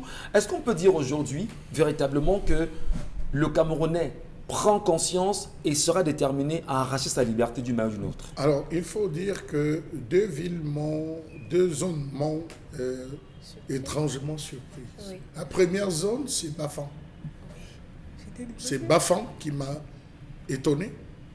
Parce que vous savez que Bafang est resté en état d'urgence jusqu'à presque 2001. Avant qu'on ne lève, après le maquis, après la période du maquis, Bafang est resté encore en état d'urgence. C'est une zone, quand ça déclenche en Bafang, M. Michel Ngatou, Bafang c'est un peu comme Douala. Quand ça déclenche en Bafang, préparez-vous. Vous avez vu comment est-ce qu'ils se sont comportés à Bafang? Ça a déclenché spontanément, on a arrêté des personnes, ils sont descendus au niveau du commissariat. Dit ici, on repart avec eux. Jusqu'à le commissaire dit que pardon, envoyez-nous deux qui viennent fouiller. Ils ont fouillé jusqu'au bureau, sous le bureau du commissaire, ils se rendent compte. Ça peut paraître une humiliation, ça peut faire rire les gens, mais il faut dire que comme on vient dans une ville, on apprend à la connaître. Autre point, vous savez que le professeur Ndifo, de l'ART s'est déplacé, elle est allée dans le Baham, sur la zone de l'Ouest, pour organiser des formations, pour dire aux femmes, non, vous devez vous tourner le dos définitivement à Maurice Kamto. Non, il faut le dire qu'elle est organisée dans le cadre de Women Women, voilà, une politique. Excusez-moi, ça a démontré ses limites déjà avec les derniers recrutements. On a vu une population sortir à Baham, M. Michel Ngatou, et une population pas des moindres, malgré les actions du chef traditionnel qui a voulu s'élever. Vous avez vu une population sortir et dire nous en avons marre. Mais sauf que les gens pensent que la population qui sort pour dire nous en avons marre regarde uniquement le palais de Toudji. Non, elle regarde un ensemble de vicissitudes qu'elle vit à longueur de journée. Est-ce que les populations qui marchaient hier à Bafang aller vers tout dit non, je peux vous rassurer que non. Vous allez vous rendre compte que ceux, par exemple, qui ont manifesté dans la zone de Koti et une petite partie dans la zone de Dorpassi, c'est des personnes dont on a confisqué il y a 132 hectares qu'on est en train de vouloir mobiliser et arracher aux populations dans cette zone, les obligeant de repayer. Donc vous vous rendez compte que chacun vit, quand vous allez à un deuil, pleurez, vous ne pleurez pas le disparu, mais vous pleurez vous-même votre propre mort. Ouais. Donc il y a beaucoup de personnes qui sont sorties. Vous avez ces mamans dont on a cassé les comptoirs qui ont dit voici la rentrée scolaire. Je devais prendre l'espèce de service ici pour aller payer. Comme vous m'avez déjà tué, tuez-moi une fois. C'est l'armée. Ce sont les responsables, les donneurs d'ordre qui ont demandé de casser les différents comptoirs, qui ont aggravé la situation. Parce que s'ils n'avaient pas cassé, ces mamans seraient venues, elles se seraient assises. Mais comme ils sont allés, ils voulaient en principe donner les bâtons, ils voulaient donner les armes blanches aux casseurs. Ils ont cassé les comptoirs. Au lieu d'enlever, ils n'ont pas enlevé, ils ont laissé ça au même endroit. Donc j'estime, M. Michel Ngatou, que 2 villes ont été surprenantes, 3 villes même, parce que je veux voir le sud Cameroun, où les gens se sont levés pour dire, attention, il y a deux camps. Parce que même quand le sud se lève, c'est assez compliqué, parce que il y a 2 camps dans le sud. Il y a 2 camps. Oui, c'est évident. Il y a le camp des gens qui mangent, qui ne mangent pas un peu, mais qui mangent bien. Des gloutons. Non, pas des gloutons, monsieur Michel. Permettez qu'on dise comme on veut, des gourmands. Non, Non, on dit on dit les gourmands. Pour dire gourmands, non, on dit les gourmands, pour que vous compreniez un peu pourquoi on met le grue. La profondeur. Pour la profondeur, monsieur Michel. Et vous avez le camp, et ce camp, là où vous et moi nous appartenons, le camp des souffreteux, le camp des personnes qui ne sont qu'à 2 doigts de la tombe. Nous, on marche avec nos cercueils, nous marchons avec nos tombes déjà creusées, parce qu'à tout moment là où le paludisme t'attrape, tu n'es pas sûr d'être soigné, tu es sûr rapidement, monsieur Michel Ngachou, d'être englouti. Bravo à ces villes, parce qu'on a pu découvrir quelque chose, on a pu voir qu'elles souffrent vivement, que les autorités administratives, désormais, se tournent pour essayer de savoir qu'est-ce qui ne va pas dans ces villes. Elles ont cru que c'était Paul Biya doit partir, et tous au palais, mais c'était poste central, et je pense bien qu'à Bafa, c'était au Carrefour Pachi. Ouais, les lieux, si vous connaissez l'histoire du Carrefour Pachi, monsieur Michel Ngachou, les populations ne se dirigent pas vers n'importe quel lieu, ce sont des lieux chargés d'histoire. On parlait de nationalisme hier, c'est des lieux qu'il faut mettre en valeur pour que les enfants se souviennent de ces différentes marches. Vous vous rappelez que le 22 décembre 2018, si mes souvenirs sont exacts, c'était la date où les Takoubins étaient sortis. Le 22 décembre, les Takoubins étaient sortis. Donc calculez 22 décembre, 22 septembre et 22 septembre encore, l'année dernière, les Takoubins sont sortis après qu'on ait eu à tirer sur les enfants. Elles sont sorties avec l'arbre de paix dans la bouche, avec les tenues rouges bien habillées, et nous sommes encore 22 septembre. En qualité d'Africains, en qualité de Camerounais, en qualité de fils justement de chaque localité, nous sommes fiers parce que c'est le Cameroun d'abord et les tribus après. On a vu ces jours-ci sur la toile circuler une lettre signée des rois Banganté ou les rois du Ndé. Et on s'est posé la question de savoir finalement, est-ce que ces rois du Ndé représentent-ils justement la volonté du peuple du Ndé? On a vu justement ces rois signer ces lettres et dire qu'ils ne veulent pas qu'il y ait de marche pacifique dans les différents villages du Ndé. On se demande finalement, depuis quand les chefs traditionnels sont impliqués dans les questions politiques? Est-ce que ce n'est pas aujourd'hui? La preuve, qu'en s'y impliquant justement, Charles, me permettez, c'est pas la preuve aujourd'hui qu'en s'y impliquant justement, la chefferie a autant manipulé. Et on se sert de la chefferie pour tout faire, pour distraire le peuple et l'écarter même des réalités traditionnelles. Bon, Bengam. Il n'y avait pas d'en-tête. Les chefs ne se sont pas reconnus dedans. C'est ce que je voulais apporter comme précision, parce qu'il n'y avait pas d'en-tête. Donc, on a parlé d'imitation des signatures. On parle d'imitation des signatures. Le problème aujourd'hui, c'est que les chefs ont choisi le mauvais côté. C'est ça qu'il faut dire. Les chefs sont du côté qui participe à l'épanouissement de leur population. Les chefs font politique. Je pense que l'Union des populations du Cameroun a changé, a modifié ses statuts la première fois en avril 1950, parce qu'il n'y avait que le secrétaire général. C'est en 1950 qu'on a choisi le poste de président du parti et on l'a confié à un chef, Djoumessi Mathias, lors du congrès de Tchang. Et c'est là où Moumnier était devenu vice-président pour être président en 1952. Donc le chef, c'est un dirigeant politique. C'est un dirigeant économique, c'est un dirigeant spirituel. C'est pour cette raison que nous disons qu'on n'a pas su négocier le passage de la royauté dans la République. Le chef, on les appelle chef ici, on les appelle Lamido là-bas, on l'appelle sultan ici, on l'appelle Bombok de l'autre côté, on l'appelle Zoum Lord de l'autre côté. Donc, maintenant, la chefferie, parce qu'il y a l'auxiliaire de l'administration est venu plomber le bon travail du chef traditionnel. C'est là où, quand on critique souvent l'administration coloniale française, on va dire oui, Paul Biya, on peut enlever Paul Biya et le changer par notre Paul Biya. Ido n'est plus là, mais Paul Biya continue. Houphouët n'est pas là, Bédi a continué, Ouattara a continué. Donc les gens pensent que c'est pas Biya, c'est un système que les UPC s'appellent le système Ojoula. Quel est donc ce système qui ne donne plus sa vraie valeur au chef traditionnel? Le chef traditionnel, à l'époque où on payait l'impôt physique, lorsqu'il y avait des exactions de la part de l'administration fiscale, il disait non, arrêtez. Arrêtez, mes populations non pas. Même, et c'est les chefs qui ont arrêté les travaux du Ndjok, parce que la voie ferrée au Cameroun a été faite à la main. Et toutes les familles camerounaises ont perdu au moins une personne dans les travaux du Ndjok. Et tout ce que vous voulez dans les travaux du Ndjok. Et les chefs se sont érigés, ils ont dit zéro. Et ils ont donc fait une pétition qu'ils ont donnée à Douala Mangabel par le premier et le second, qui était dans les années 50 avec le Oumniobé, pour porter à l'Assemblée de l'Union française, pour dire que non aux travaux forcés. Donc, les chefs traditionnels, les chefs dans notre country font la politique.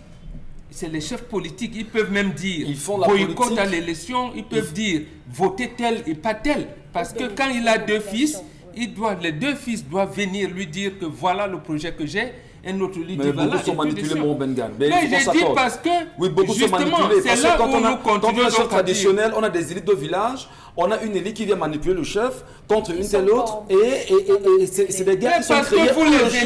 Le chef qui est censé justement recadrer, remettre la balle au centre, unir, prendre des camps et des positions. C'est ce que j'ai dit. Donc vous dites ce que j'ai dit tout à l'heure, que le terme auxiliaire d'administration est venu parce qu'on a monté ces chefs bamileke contre Ndjoumessi Mathias. Et là même, nous avons ce problème avec certains intellectuels. Lorsque Ndjoumessi Mathias se retire de l'UPC, vous allez voir certains intellectuels vous dire Ndjoumessi Mathias a démissionné, il a abandonné. Non.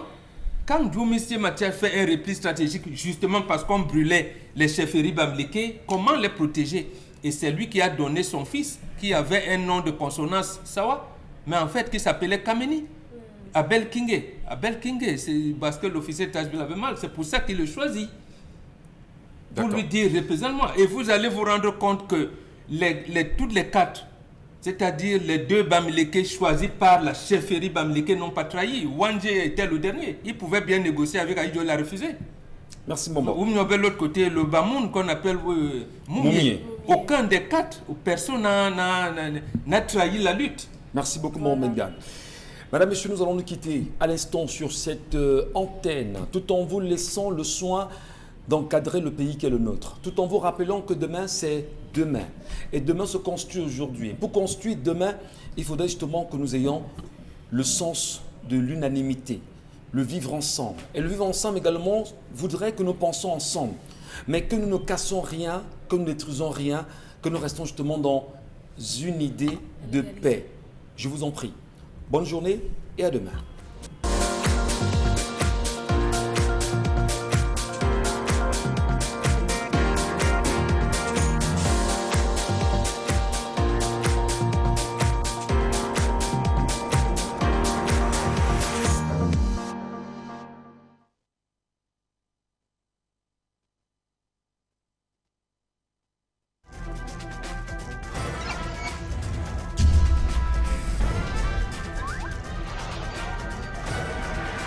Equinox Télévision, au-delà de l'image, nous rendons compte.